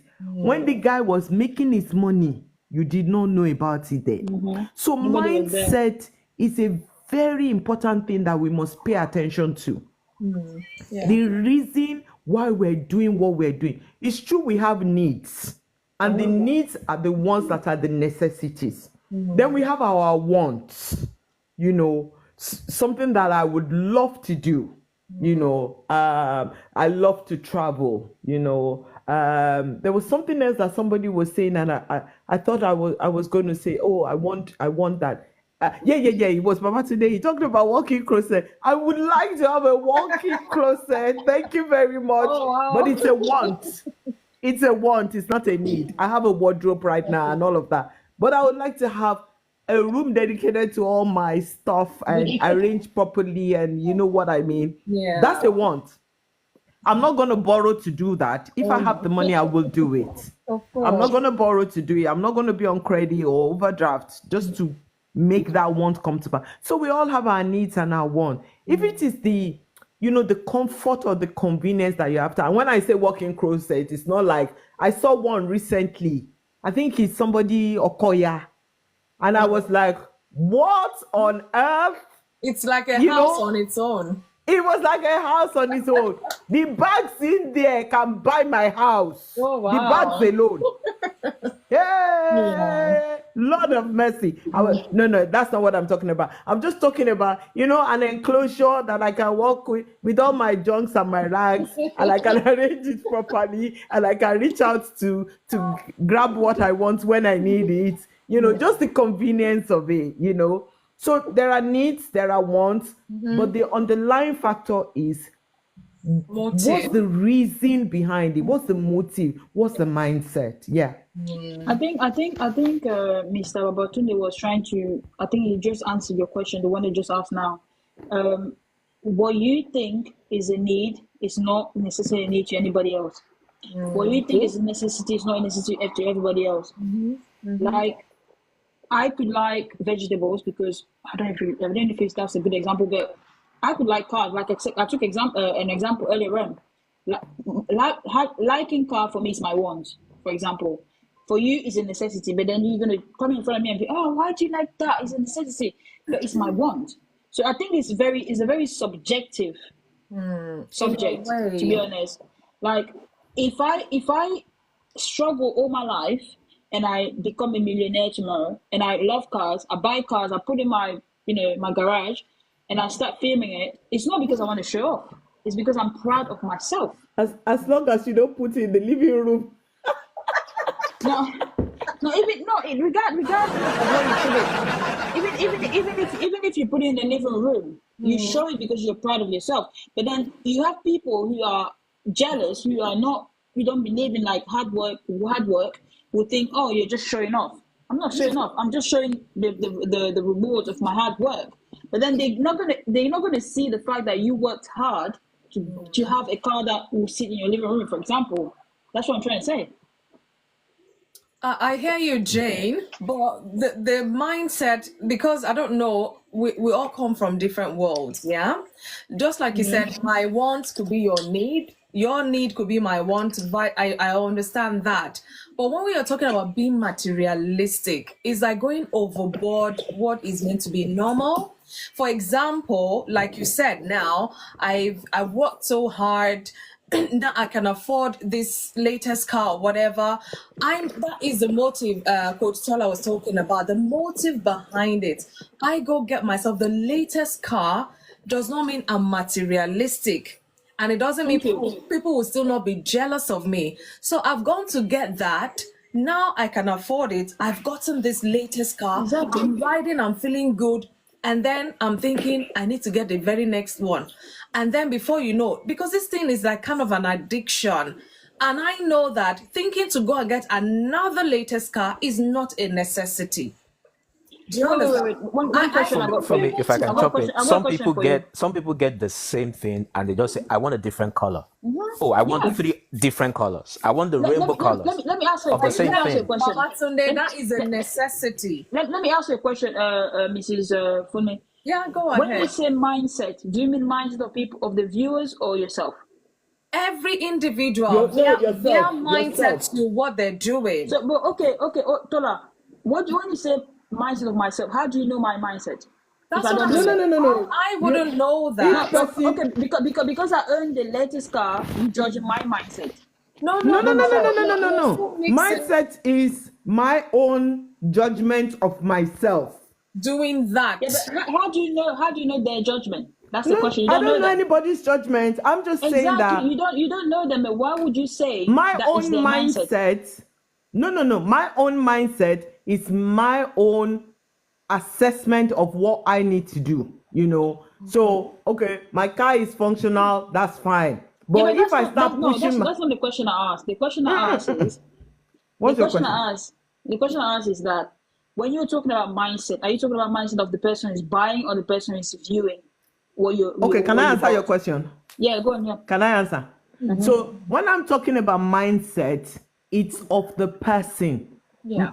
It's Which my person? Which own person? individual. Let me Yourself. finish, Okay. please. It's Yeah. Go my on. own individual mindset. It's my assessment. It's Uh-huh. not what somebody thinks of me. So somebody could think, oh, why is she using a Mercedes Benz? I don't care.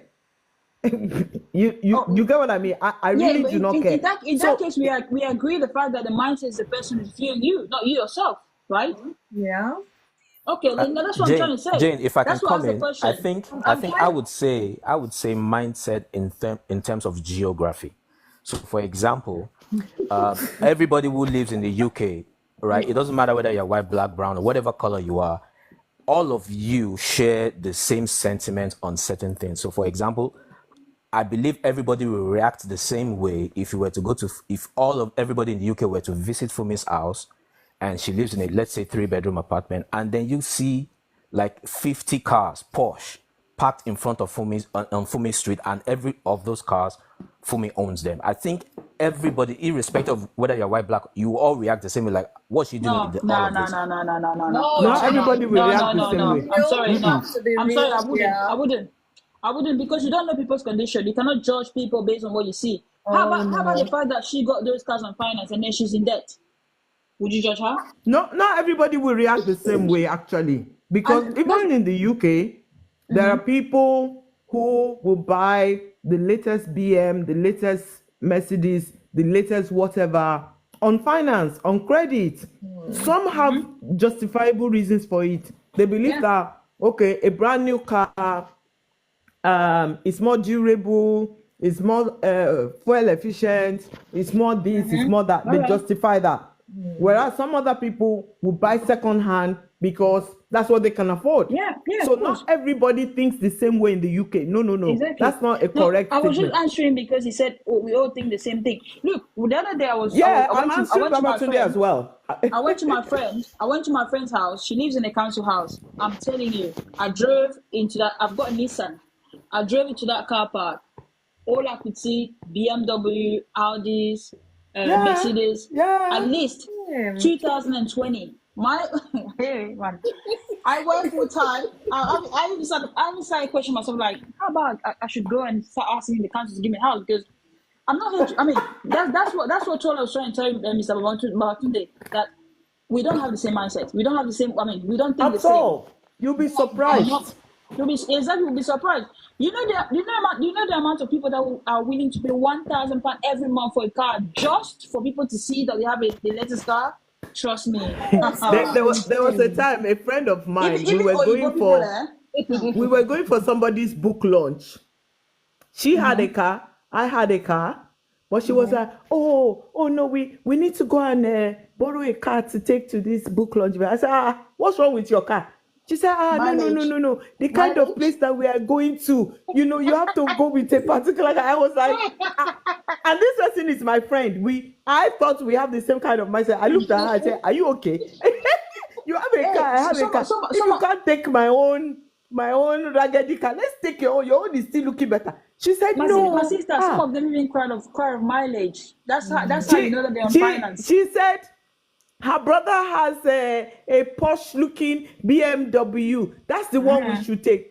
She was like, my sister, when we get there, you will understand. I was still looking at her as if I thought I know this guy. I don't know this girl. True. When we drove into the place, guess what? It was Nigerians that were doing book launch. Let's just full disclosure. When we drove into the place, our BMW was the smallest car in the park. I was like, my people. If you see Lexus, If you see That- in London, oh, inside London, I was weak. That's what I said in the That, beginning. my friend now turned my around. She people. said, "You see what I was telling you? You see what I was telling you? If you had come with your car, you would be so ashamed." I was like, "What?" But you know the thing is, this is in our society, in our community, which is a shame, because that's what I was saying in the beginning, that when you surround yourself with the wrong people, you Yeah. just become a different person. That's not good, because if I can't drive my Nissan Micra 2004, I'm not saying that I own that car, but if I drive my a Nissan Micra 2004, for example, to an area where there was Mercedes, BMWs, I shouldn't feel like that. Exactly. That's what I we're shouldn't talking be about. This frustrated, mindset. because if you think about it, our people, our own people, they will go and pay a large amount of money for car finance just because they want to show their people like us Yeah. that they own like the latest car. Why have your car to take you from A to B? That's it. Yeah, Bloody hell. we had to Like borrow a you car told to her, for go and example, you show bought a off. second-hand car. If you told her, for example, you bought a second-hand car, somebody will come and say, your car is never new. Bloody hell, you pay for it, don't you? It does the job. Exactly. You see, Thank you. that's what we're It does the talking job. about. Jane, sorry, this is what we're talking about. The mindset, whether of you, the individual, or other individuals around you. You can tell. I'm not saying there's a thin line in this talk. There's always a thin line, and that's where this balance comes in. That's why I asked the question, is being materialistic a necessity? Meaning you can't, if you don't have it, you might just die, if I can put it that way. We know it's not. It's luxury. I'm not against luxury, don't get me wrong.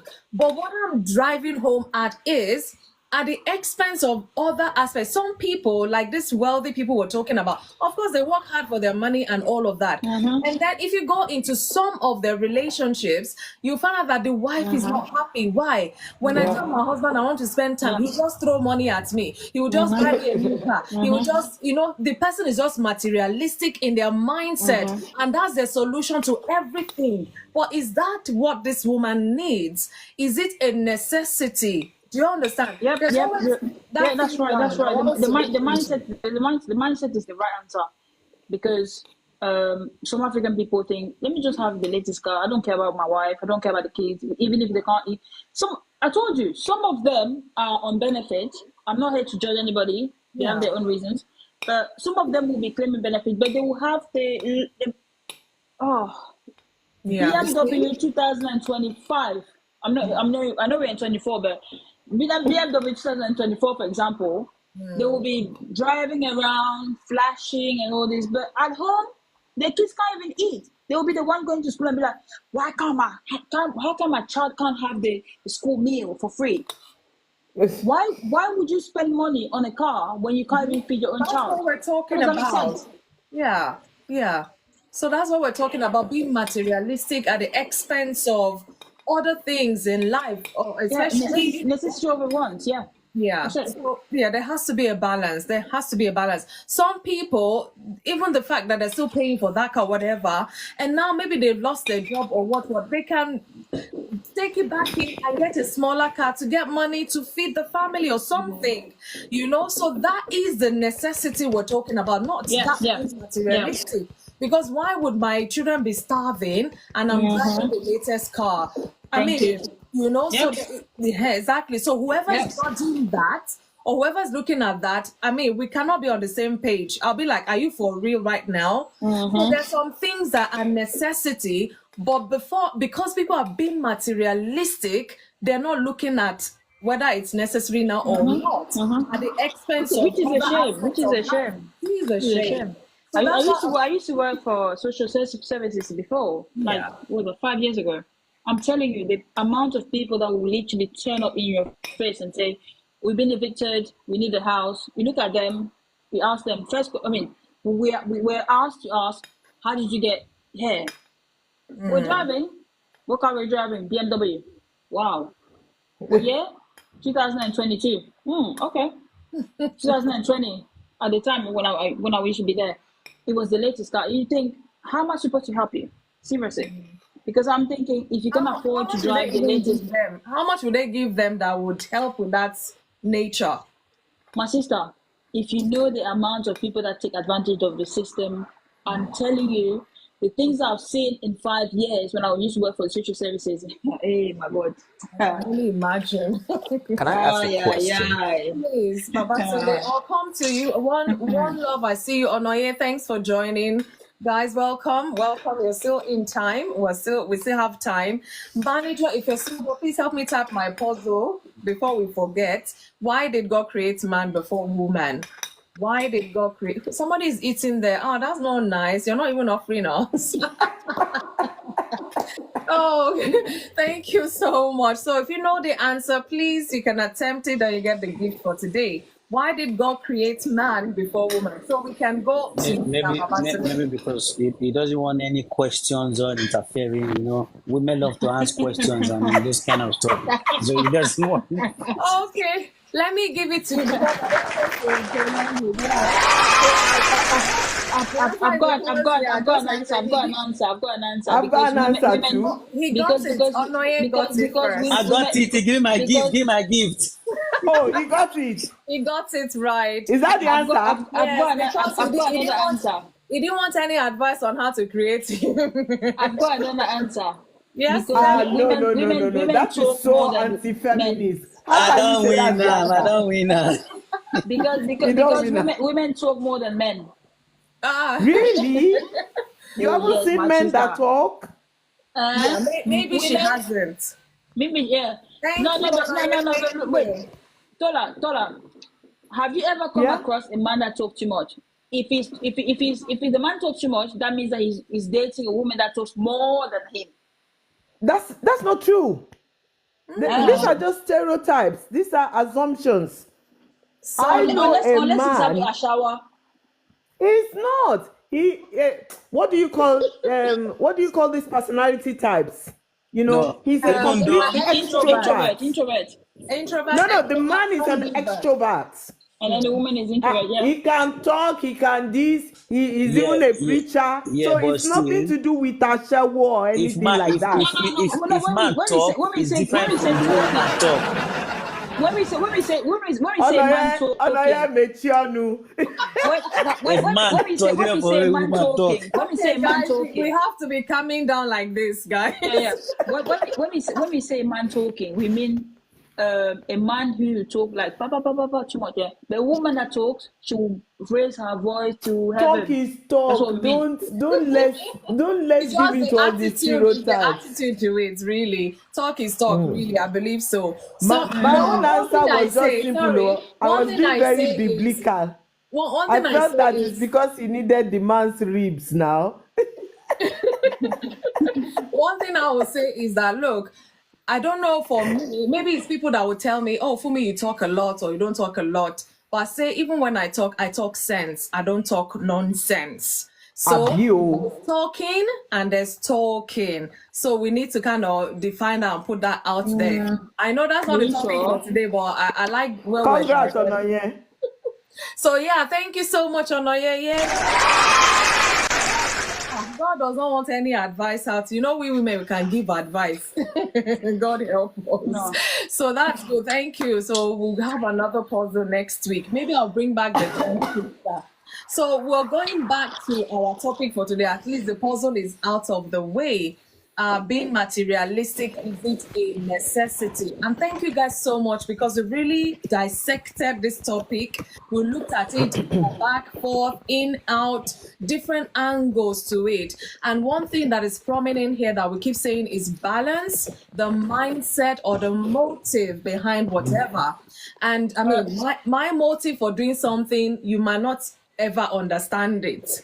But there's something called this general notion, and that's why in my talk, I talked about the society at large, because sometimes when you look at adverts, social media as well, some people are like, oh my God, this person doesn't have two heads. I can get it. The mindset is wrong. the motive behind wanting to get that thing is wrong already. So some people may not know they have this tendency of being materialistic until certain situations of life, they'll be faced with it. So there's so many aspects to it. So thank you guys so much. I want to hear from Onoye and then I'll come to one love. Funye, I have a question before you go there, please. If you don't mind. And my question goes to the men on this live, yeah. Just following what you just said, Funye. If you have a wife or a girlfriend that is full-time TikToker or full-time content creator or on social media, how would you deal with it? Men, over to you. The man who just won the gift, let him go first. I was oh dear. No, Go on, let me encourage you a bit. no. Since we are the men that won the gift, so let's let the women go first because we are the champion. Nah. So Question is let's directed to a man. The question for a man now. okay.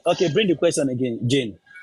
The question is, if you have a girlfriend or wife who works full time as a content creator, on social media every time, how would you do with it?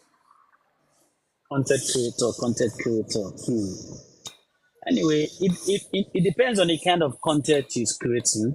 And I said full time no, on I social heard media. that word. I'm just saying it depends on the kind of content he's creating. And then I believe if I meet her, let's say I met her with that career, yeah? If I met her with that career before I married her or started dating her, I have to look at the kind of content that she's into. If the content is not educative and all that, if it's not like all those ones they used to talk about, if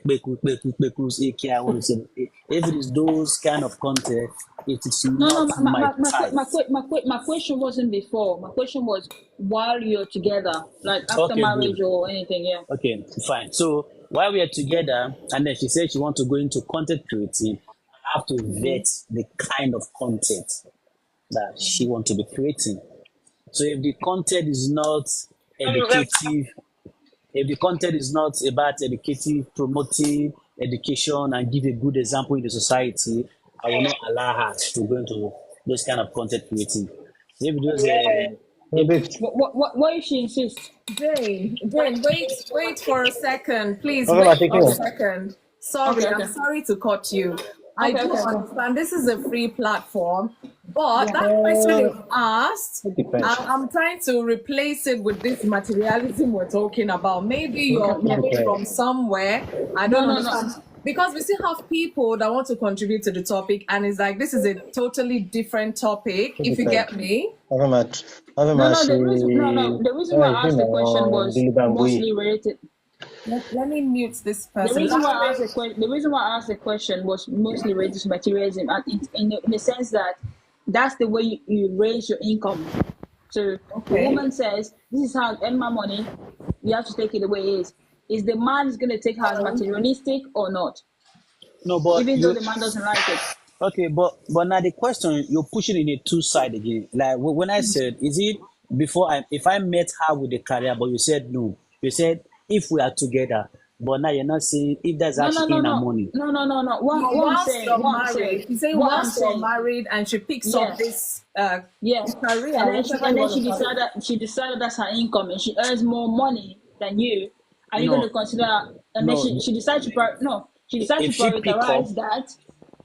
If she pick up the career, that means since you are married, if she pick up that career, that means she has to first of all bring that career to me for me to also vet the career. It is a career that will support the family. So it's not that she just look up for money and then I start doing it behind my back and then start making money. No. You still have to ask me. I didn't say that, brother. I didn't say that. No, Jane, try and understand what he's saying. What Onoye is saying is that, you know, with content creation, there are some lousy ones. Let's use that word. So Onoye is saying that if it's something that is not desirable, something inappropriate, that he will not like that. He will not allow it. But if it's something educational, something matter how profitable, much he it's doesn't have a bringing in. problem with that. But the thing is that when it comes to content creation, you don't choose. You just go into the market, find the gap, and then choose. What if, for example, the gap means that you're going to have to shout? Your wife has to shout every time, or giving No, advice it's to not a men, for matter of example. shouting. He's No, talking about things Jane. that, for instance, maybe the woman is exposing her body or No, dancing no, in no, a come on. suggestive way. Exactly. So There he are has so answered your many, there's so many question. content people can do to get money. So that's Yeah, what but no, Ofe is saying, that it has to be yeah, but no. decent, No, educational. I wasn't answering the question in that context though. Well, come on, you can't even do it on TikTok anyways. The question I was Okay. asking is, if you're married to a woman, she never used to do, like, for example, social media or TikTok or anything, and then she decided, okay, actually, TikTok is fair enough. Let me just decide to go and do TikTok every evening, every night when you want her in bed. She's not there because she's doing TikTok because she needs to earn money to feed the kids. How are you Yeah, going to deal with the but situation? Jenny, you answer the question. You also want to still answer the question, or Exactly. You have to let people do you say have a from their particular perspective. answer to it? So I we don't think need to I answer have an again. answer for Jane. What I would do. Yeah. Babatunde, please. Yeah. Yeah. So Jane, for example, I'm married, right? So I'm going to use myself now as an example. And when I was getting married, I was very, very intentional, right? Very, very intentional as to the kind of person I wanted to be married to. Okay. So I chose carefully. I'm not saying I chose the best in the world, but I chose the best for the world that I wanted, Please. right? Ooh, So, okay. so what I did was, if my wife right now would sing, my wife sings, she's a gospel artist, and this has nothing even to do with gospel. But as a gospel artist, what I do is she sings, she produces, she relates with a lot of people. I'm a filmmaker. I shoot her videos for her. So what I'm trying to say is I'm also part of whatever it is she's doing. So if my wife was a TikToker, as long as it's almost similar to what Fumi is doing, which is educational, which is inspiring, I don't care whatever she decides to do, as long as it's not exposing herself or entertaining negativity, I would support her. Like if she has to do it in the middle of the night and she's not in bed, I would not be in bed. I would be beside her trying to help her with the content that she should be doing, because at the end of the day, whatever money she makes, she's making it for the family. And remember, I was very, very intentional. So I avoided marrying someone who would see our money as just our money, but who would see our money as our money. Sometimes I have work. I live in North America. Sometimes I don't have work. And in North America, the chances that your wife is going to be richer than you is very high. In Nigeria, the chances that your husband is going to be richer than you is very high. So I understand the world I live in, and I'm not the kind of man who tags my manhood to who brings in money. No, we see ourselves as a family. We support each other. So if my wife was doing that, I would be the person writing her content for her. I would be the one adjusting the camera for her. That's what I would do. Wait. You said you're a filmmaker, right? Imagine you're an engineer working from home, software and all this stuff, and then your wife decide that she wants to be a content creator and all this. You're going to be full time. That has nothing to do with what you're doing. It's just an example. Not saying that that's what you're doing, but Can, how would you can deal I with this come in, Jane? situation? It doesn't even matter what I do. I will be part of whatever it is she's doing. That's what Okay, I'm that's trying to what I want to say. share. Jane, That's what I Jane, want to can I share. come in? Perfect. Yeah, Yeah. of course. So it's all about balance. It doesn't matter what profession that we're doing. So doctors have a call out and all of those things. So basically, the question you're asking is a woman that has a career that is time consuming. How does the husband cope with it? So, and it's all about communication. It's all about having a conversation between the Yeah. two of them and Yeah. understanding, okay, this is where we draw the line. This is our time, me time. Maybe, one weekend in two, we have to spend time together. Otherwise, if you're just working 24/7 and you're not paying attention to your husband, you're not paying attention to your family, then the family setup will break down. It's all about the balance that we were talking about before. You can have all the money in the world, and maybe the husband is out there chasing a side chick or whatever because he's got tired of complaining or what, I'm not saying that's going to happen to any of our brothers, but just so it's about having a conversation. Now, I'm not saying that some husbands too cannot be unrealistic. That I was in a situation that is sometimes when I wanted to pick the phone and talk to a client, that's when this person needed me. He didn't need me 1 second before, but the moment I picked up my phone and and I had to drop my phone and make an excuse and try and attend to him and all of that. So some spouses can sabotage maybe the business that you want to. I mean, the ideal situation is what Babatunde painted, that you're doing it together, you're having a conversation, you're supporting one another. So it doesn't even look as if you're spending time apart, You answered the question. Thank you. It's all about communication and balance. Yeah, you answered my question. You answered the question. Balance and communication. That's what I wanted to hear. Okay, so Thank you, my sister. Thank you so much. Thank you so much for that. Tola, what's your favorite drink again? My favorite drink? Yeah. You need to buy a drink. Unfortunately, I'm not even a drinks person. So I can't even say a favorite drink. We'll buy you water. That will do the job. You spoke fact. Okay, I see. Thank you so much for your patience. One Love, I see you there. Unstoppable, you joined us. Lanre, I see you. So I'm going to go to One Love. Still talking about, is being materialistic a necessity? Or whatever angle you want to bring to that topic so that, we can come back here. So we'd like to hear from you. If you have something to share with us, is being materialistic a necessity? Or what's your take about materialism altogether? Yeah, okay, I see you. So I'm expecting you back. Thank you. Hey, I'm trying to get the context. Good evening. Good evening. Don't mind us. So today, for the first time, Jane Cannell helped us digress a bit. So I guess maybe it was a For me, burning. I still have that my question, or maybe that will bring us back. What question? Jane had spoken about a situation where some people might be regarded as what's the word again? They have this inability to control their spending.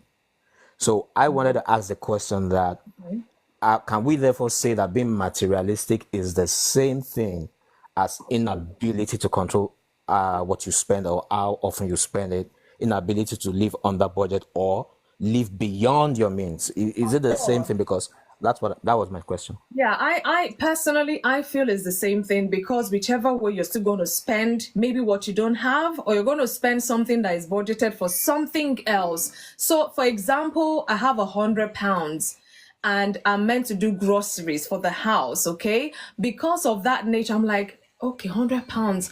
I'll just take £10 and buy something, since he will. You kind of cut corners just to go and get that new shoe, just to go and get that new weave on or new whatever. So I think not staying on track because it's not balanced now. Okay, that money is meant for food. And because of that craving or that nature in you, your mindset, of course, is not balanced as well. And that's what you're thinking. Why would you think to go and buy? And I bet if you go to that woman's wardrobe, she's got hairs, she's got shoes. So it's not like a necessity that is, but then if you don't feed your family, that is a necessity. That's what I see. So there's just a thin line. Going overboard will almost be termed as materialistic because you're not doing what you're meant to do with whatever resource you have. So another mindset, a different agenda, then it's what you want. That means you're selfish. That means you're materialistic, because that thing is of no use to you. Let me answer to Babatunde, because you addressed the question to me. My definition of answering your question now. Yeah. People, I will repeat again. People buy certain things because they want to show off.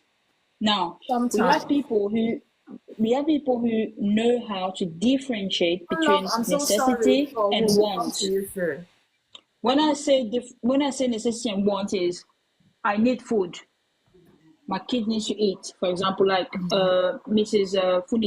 Funmi said, you have children at home, you can't feed them, but you're driving a BMW. I'm sorry, but you cannot spend money on things that's not going to bring you anything in life. Yeah. For you, maybe it brings you luxury, That is happiness. Your happiness is supposed to be your family and your kids. That's how it's supposed to be. When we're talking about necessity and wants, do you need food? Yes, I do need food. Do you want a car? Not really. Why? Because I can use public transport, for example. Yeah. So that's the difference we're trying to make. Differentiate between your want and your need. Can I take public transport to get to work? Yes, I can. Straightforward? Yes, I can. Why do I need to buy a car if I have kids that I need to feed, for example? So the difference here, Mr. Babatunde, is that your wants is things that you want to have that are not necessarily what you need. Yeah. Wants and Now needs your necessity are the different. thing. Exactly. Now your necessity is the things that you absolutely need. Like Mrs. Tola said, for example, she needs her car to get to work. Myself, for example, I need my car to go to work, otherwise I won't be able to work. So that's the whole point I'm trying to make is here, is that your want is not what I think is your want. Your want might be my need, your need might be my want, and vice versa. So if I want a car and then you need, if I need a car and then you want a car, you don't have to buy a car because I bought a car. Do you understand what I mean? Yeah. So prioritize your needs first than your wants. That's what I'm trying to say. I hope that answers your question, though. Yeah, well, thank you. I don't know if Babatole is satisfied, or maybe somebody else wants to say this, then I'll come to you, One Love, for your take. Maybe you have ideas now to share with us. Babatunde, are you satisfied with her answer to you? I'm good. Is what I would say. All right, thank you. Let's just keep it moving. Okay. So nobody should interrupt him now, please. We've done that like 2-3 times. Apologies for that. We're just, in the heat of the moment. So One Love, we're coming to you now, please. Okay. It's fine. I'm just trying to get everybody's point of view. I came in very late, so I noticed. trying to get the context of the materialism and all of it. But then I feel like I'm lending my voice a bit. So, in what context? Is it a general context or a relationship? Yeah, it's a general context. I know you came in a bit late, and the whole point of this talk really is to kind of help us, encourage us to reflect on our relationship with material possession and understanding long-term consequences of materialism. So I just give you the end bit of my talk so that maybe that can help you. And just from that perspective, or whatever you think materialism is and you feel is a necessity or you feel is not, it depends. It depends on which angle. Okay. All right. Good evening, everybody. Good morning, good afternoon. Depends on you can hear me properly, right? We're trying. Please, let's mute if we're not speaking so that at least maybe that would help. Okay. Can you hear me now? Yes, much better. Right.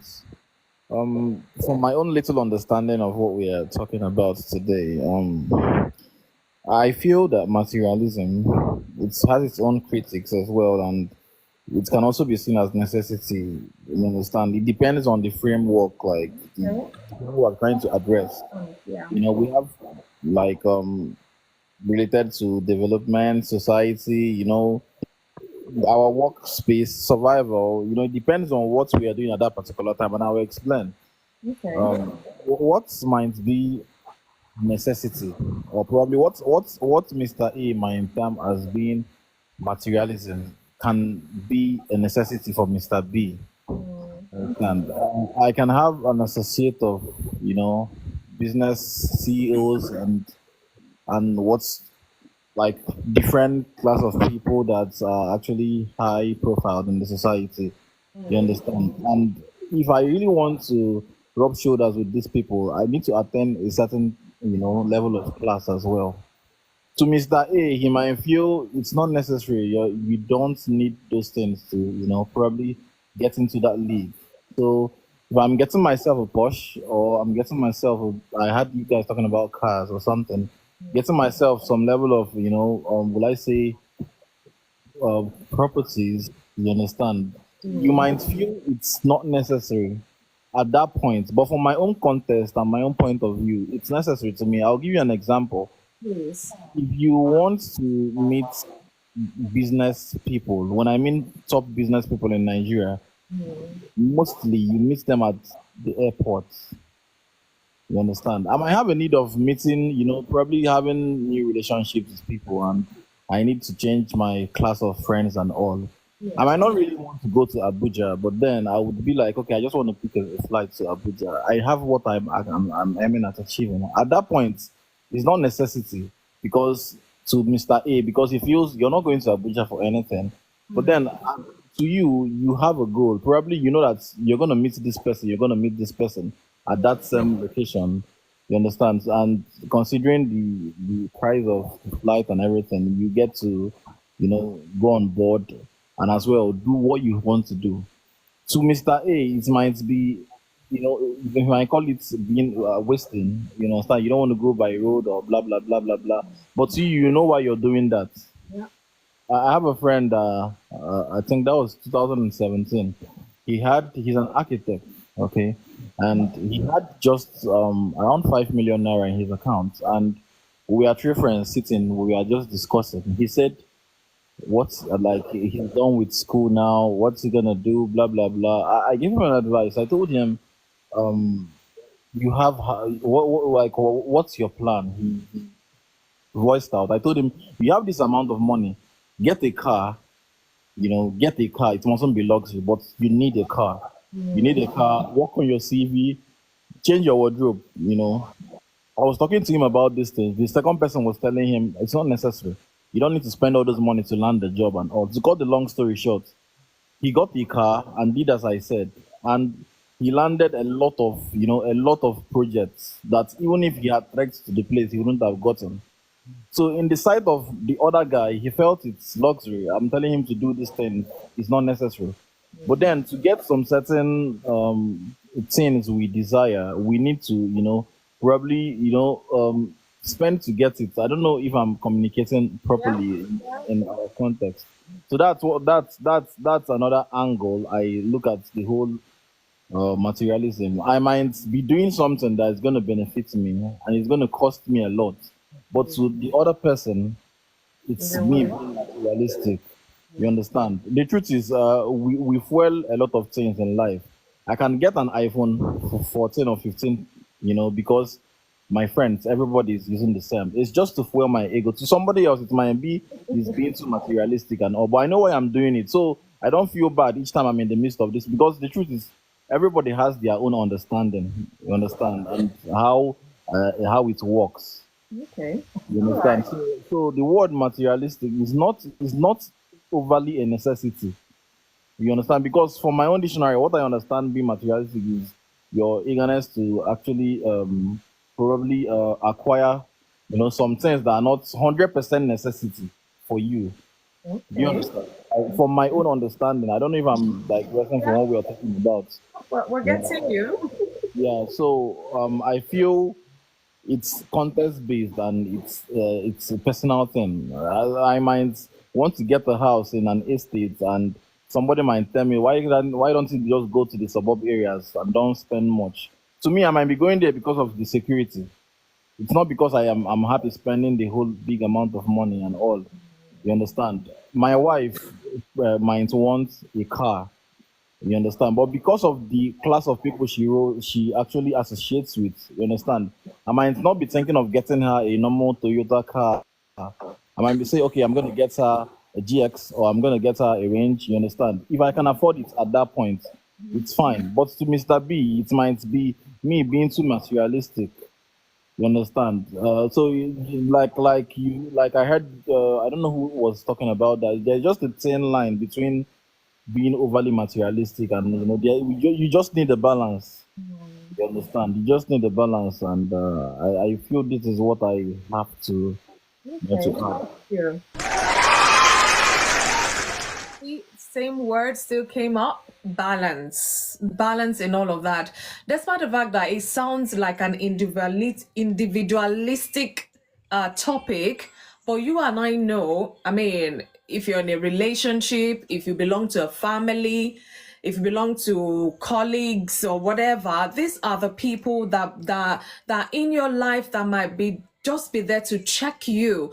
And oh no, yeah, I know you joined a bit late. One of the things we talked about is you use the word overly. Now you want to make it look okay. It's materialistic is materialistic.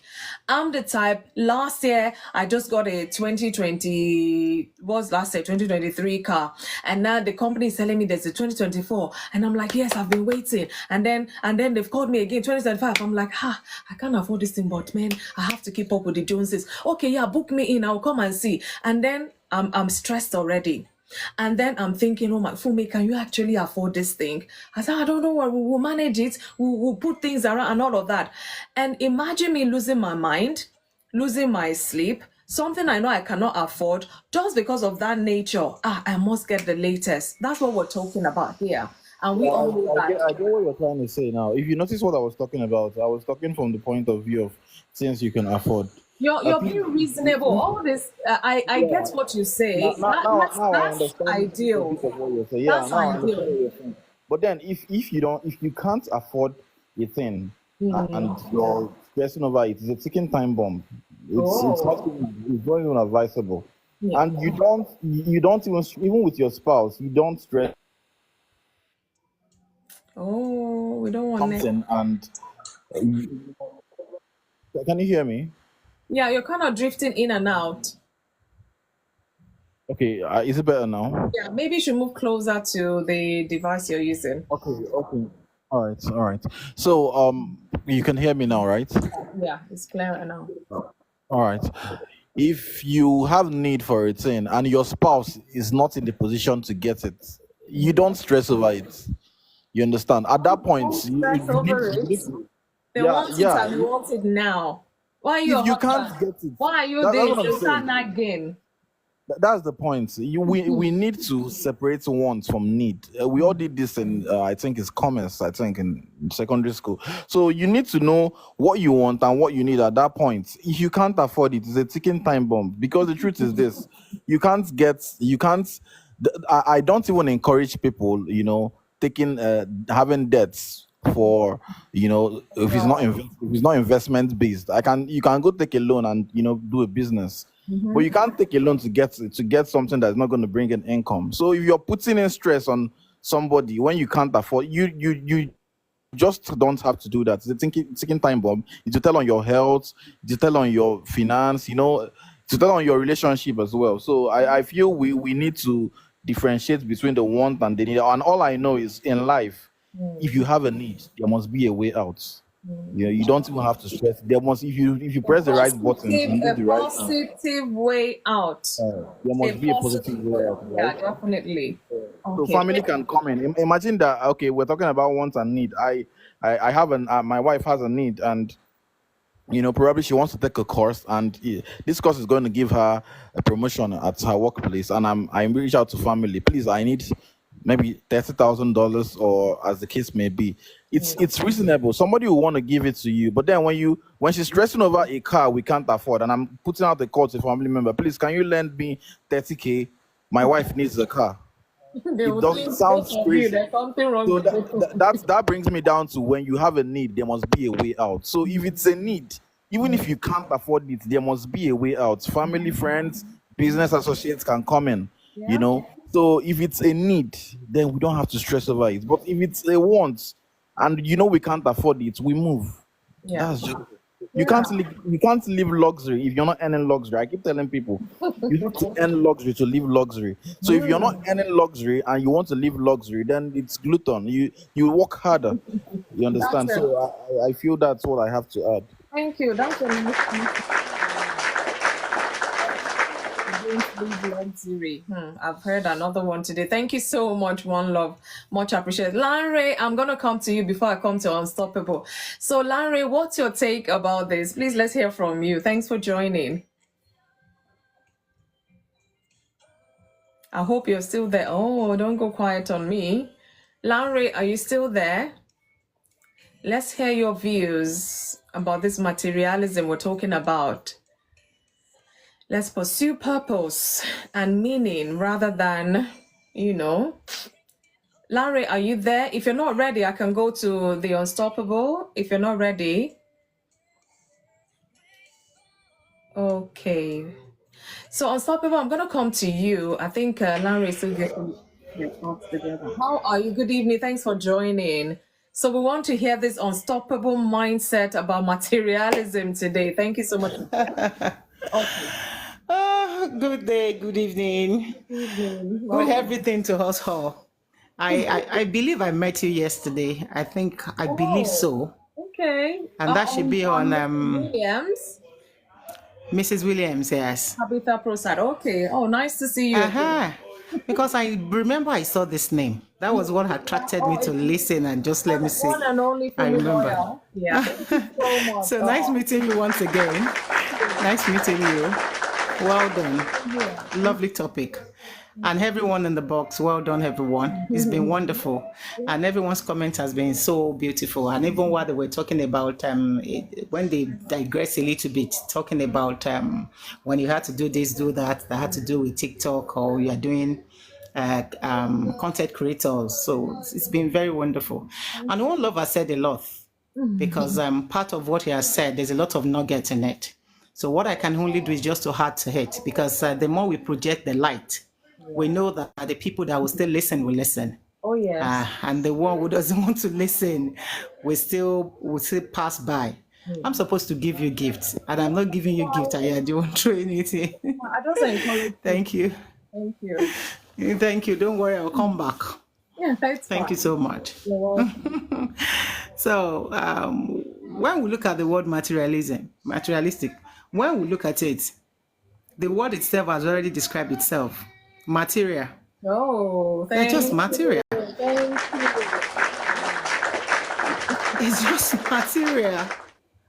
It shows that when we look at the fabric itself, for example, that's the simplest example that I can just bring to just help some of our people that run after things like this. When you take a material for an example, and you just pick a scissors and you start cutting, by the time you cut it into different pieces, it makes no meaning any longer. It makes no meaning. So the point here, need has been mentioned, want has been mentioned. Those are the critical things that we need to look into. But whatever that takes you away from your comfort, that take your spiritual values away, that takes you out overboard, that any time you think about that thing, it's like your God. It's like what you worship. If you have not done it, you are not at rest. You are not at peace. You are overworked. You are stressed. And when you are asked, no, I have to get this. Don't you know? Because majority of people that do that, they want to show whatever they are putting on. They want to let you know that this bag I'm carrying is Louis Vuitton. This is this. Even in conversation, you will just see them find a way to want to rub it in. But it's because of lack of focus. Lack of focus. They don't know what they are doing. They don't know where they are going. They're just mingling and just walking around in the crowd. They will swift to the left and swift to the right. Because I can't talk without going to my other side where my belief lies. Please, it's fine. My belief is, I'm telling you. Because when we look at it, the word of God is so pure and so real. And it's filled with a lot of vital information that is good for our healthy life. He said, what profit a man if he gains the whole world and loses his soul? What we use is an exchange. Nothing. And I can remember vividly, we came here naked. We came into this world naked. Naked shall we go? Naked. Yes. Even if I wasn't privy to know I've been privileged to have 3 nations. And I remember when they came out of me, it was naked. It was God that used my own skin to cover them while they were in my womb. If I want to use the surface of the skin on the outer layer, not the one that the doctor had to bring and break the sac. Yeah. So, yeah, you see, even the sac itself that they brought the baby out, they had to cut it off. It shows it's not important. Immediately the baby comes out. He's the one that clothes us. We can't wear 10 dresses at once. You can't put on 10 resources at once. You can't buy the latest of the latest wigs and put 4 on your head at once. You not only become a clown. Because this topic that you just place here, I know there are a lot of people on FYP. Some people will just be there listening. And I know that God Almighty will make them listen and hear. Because majority of things that is happening now, Gen Z on social media, people are living, I don't want to use people. Some people are living fake life. They are calling themselves who they are not. They are living the life that is not theirs. Some will show their videos. You will think maybe that's their real home. And somebody will, because of that, will not sleep again. You want to become like that person and you start running the race that is not your own. That doesn't have any end except trouble and heartache. So I pray that our people will borrow themselves brain, like some people will say, borrow themselves HQ. Just have this intelligence and know that you have to live life, enjoy life, live beyond your means. But if you have my kind of belief, you have faith that God will do this for you, then live in your faith, but not to convert people's things and say you want to be them and say if you don't have this. I've heard somebody said something before, and this person said, the only time I will know I'm wealthy is when I have money, like Dangote. This person that I'm talking about is well-to-do. Is well-to-do. It's the kind of people, some people will still be looking at as in, I wish I can become like this one. But the day that person said that, the level I placed him before, it just dropped. He never knew, but I just dropped him immediately. Immediately I know that no, I have to, I will not only shuffle you, this is filter. You're in a different place. Because that shows that you are running after a man to become a man that can be here today and tomorrow not there. So that purpose has been shifted. And that kind of person can do and undo to achieve his aim. On top waiting now. I wonder. I bet me allow another person talk. I wonder. This topic is broad. Yeah, It's a broad topic. It's a real broad topic. It is. And that's why I always bring such topics in this space, because it's there. Whether we talk about it or we don't talk about it, we see things, we know it's there, and just like everyone has been saying, there's a balance. You have to consider what is your motive behind getting whatever, doing whatever. It matters a lot. If your motive is keep chasing Mr. Jones, if Mr. Jones gets A, you too, you must get A. Even though you don't have the means, some people's mind are just like that. And then they have sleepless nights, and then it's stress, and then depression and all of that. And they're still trying to be who they're not. There's no point. See, these fingers is not equal. And if I can borrow from you, I'm also a believer. It says that this word, I can't get it out of my system, because sometimes when I have my quiet time, I'm like, I really want to understand, because it says, God is the one that will bless me, will not add sorrow, things like that. And then the word of God says the poor will never cease in the land. That means there will still be poor in the land.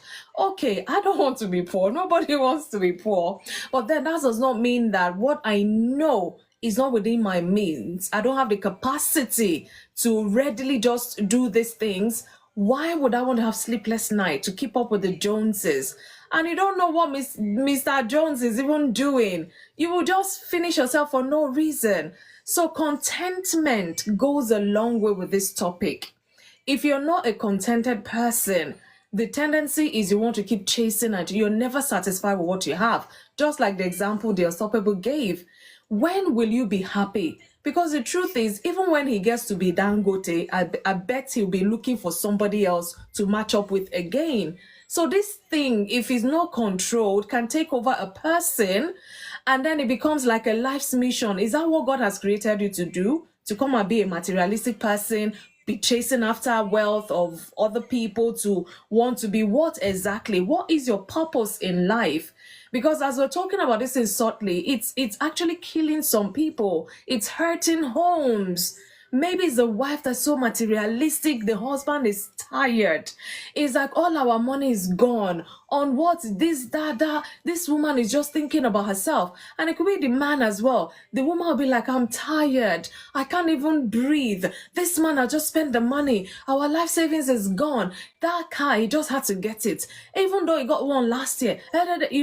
So these things affect lives. in a negative way. And that's why I'm like, let's talk about these things. Let's talk about it and put the devil to shame, as I say. So, One Love, I see your hand up. Let's hear from you before we round up today. Okay, I just wanted to say just two things. Someone that's materialistic, that's word materialism. It's a disorder. I just had to. I record met someone of such. He said his wife wants to get the latest of everything. And the disadvantage of someone being materialistic is that it's you become insatiable. Yeah, yeah. Just at every point, Nothing will satisfy that yeah, person. yeah. Nothing. At every point, there must be a better update to whatever you have. So you just want to spend on and on and on. It's just like the phone. Next year, Apple is going to get a new phone. So you just want to keep going. So it's a disorder. It's better it's better for somebody to detect it at its earlier stage, because it's just like someone that takes cocaine and It's and very addictive. Yeah. gambling. Yes, that right. So you can even get to borrow for it. So it's good to detect it and work on it. It's very difficult to come out of it. I know of a friend that it almost broke his home. Just the intervention of God. Yeah. Thank you. Well, maybe because I'm a counselor, I don't know. I always say this because this thing sometimes has eaten deep into the core of some individuals. Get therapy, get help. Because you might think you'll do it by yourself. Okay, give yourself 1 or 2 months. Oh, you're okay. And then you go back even bigger and, So sometimes you might need to get some psychological help to help you deal with the root core of why you're like that. Because see, whatever we do, there's always a reason behind. We talked about motive. Whether it's not a negative motive or positive one, there is always a motive behind things. And a lot of us, it could be the home I grew up in. This is how my father lived. He just must get the latest of. And now I've seen that. I've grown up in that. He didn't do no harm to anybody. Now I'm grown. I must live like that. So it could be a million and one reason why some people are materialistic to the detriment of their health. Imagine the watch guy. He doesn't eat. Open his fridge, just one spoiled milk. And then he has this collection of wristwatches, Rolex, and all of that. So there's a problem. It's not balanced. I mean, that person is not normal for that person. So you might need to seek help. Don't be ashamed. Look, nobody is perfect. Because sometimes the society may say if you go seek therapy, they see you as weak as this. Let them see you as weak, but at least you're getting the right help. So don't be ashamed. Don't be Ayoni, thank you so much for joining. It could even be poverty mentality. I know. I tell you one thing, but I don't know whether this one is materialistic now. Growing up, I mean, at some point, my father used to shuttle UK and all of that. He would buy clothing and stuff and bring. And then at some point, life happened, and I was starved of shoes. Let me put it out, shoes, to the point I said, once I start working, hey, the shoes I'm going to start getting, like, that was my mindset growing up. I'm like, shoes. So when I started working, truly, I started shoes. It got to a point I'm like, wait, I'm telling you, it sounds subtle, but that was the thing. I'm like, am I for real? And at some point, I was in choir in my church. If they call any uniform color, trust me, not just the shoe, the color of the shoe of the thing, like, I was so almost obsessed like that. I'm like, okay, we have to put a balance to it. Now I look at the shoe see box, I'm like, what was all that about? So there has to be something behind which we ignore or we're in denial of that makes us go into that materialistic boundary kind of a thing. It's not a necessity. It's not even a want. Materialism is just excess of anything at the detriment of your mental health, peace of mind, relationship, and all of that keeps suffering. So that's what we're talking about. Let's put a balance to it. I'm self-checking myself right now. So this is the moment where I say to you, self-reflect about this topic. Because, we want to live a good life. We need to balance things in our lives. And even moving forward, what you want to do, what is the motive behind it? Is it to show, you are in vogue? Or is it that, we need this thing, I need to get it? So we need the two different things. And then you get to have peace of mind. Not that, Mr. A is doing, I need to get it. I don't have the means. I have to borrow or I have to do this. No, no, no. Why? Why do you want to put yourself through that? And at the end of the day, the Unstoppable said, we came to this world naked. We're not going to take anything. By the time somebody dies, all those posh cars, even their children will just sell it off like, this man nearly killed us because of this car. Who even wants it? They sell it off or something. Well, what are we killing ourselves over?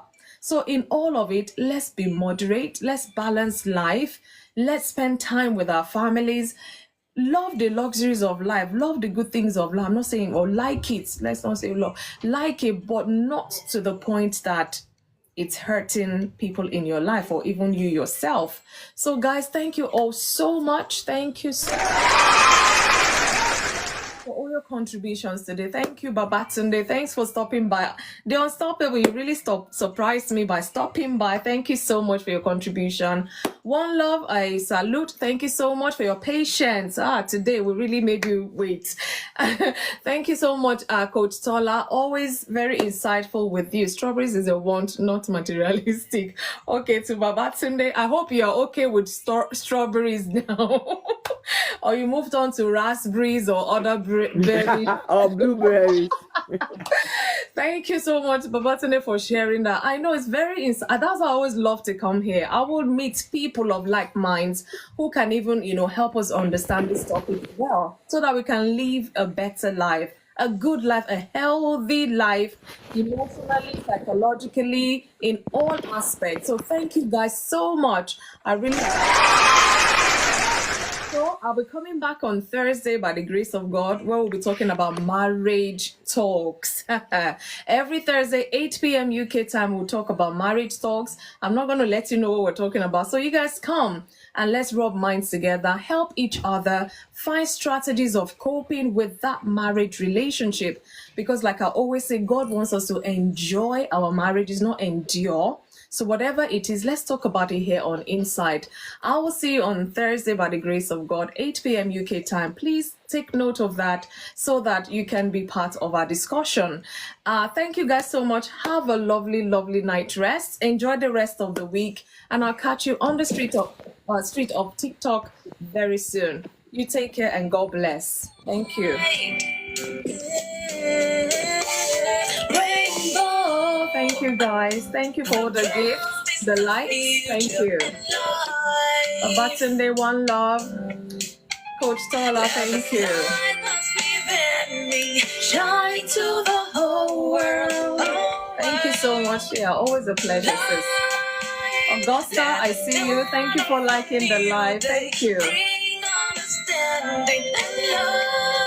Yeah.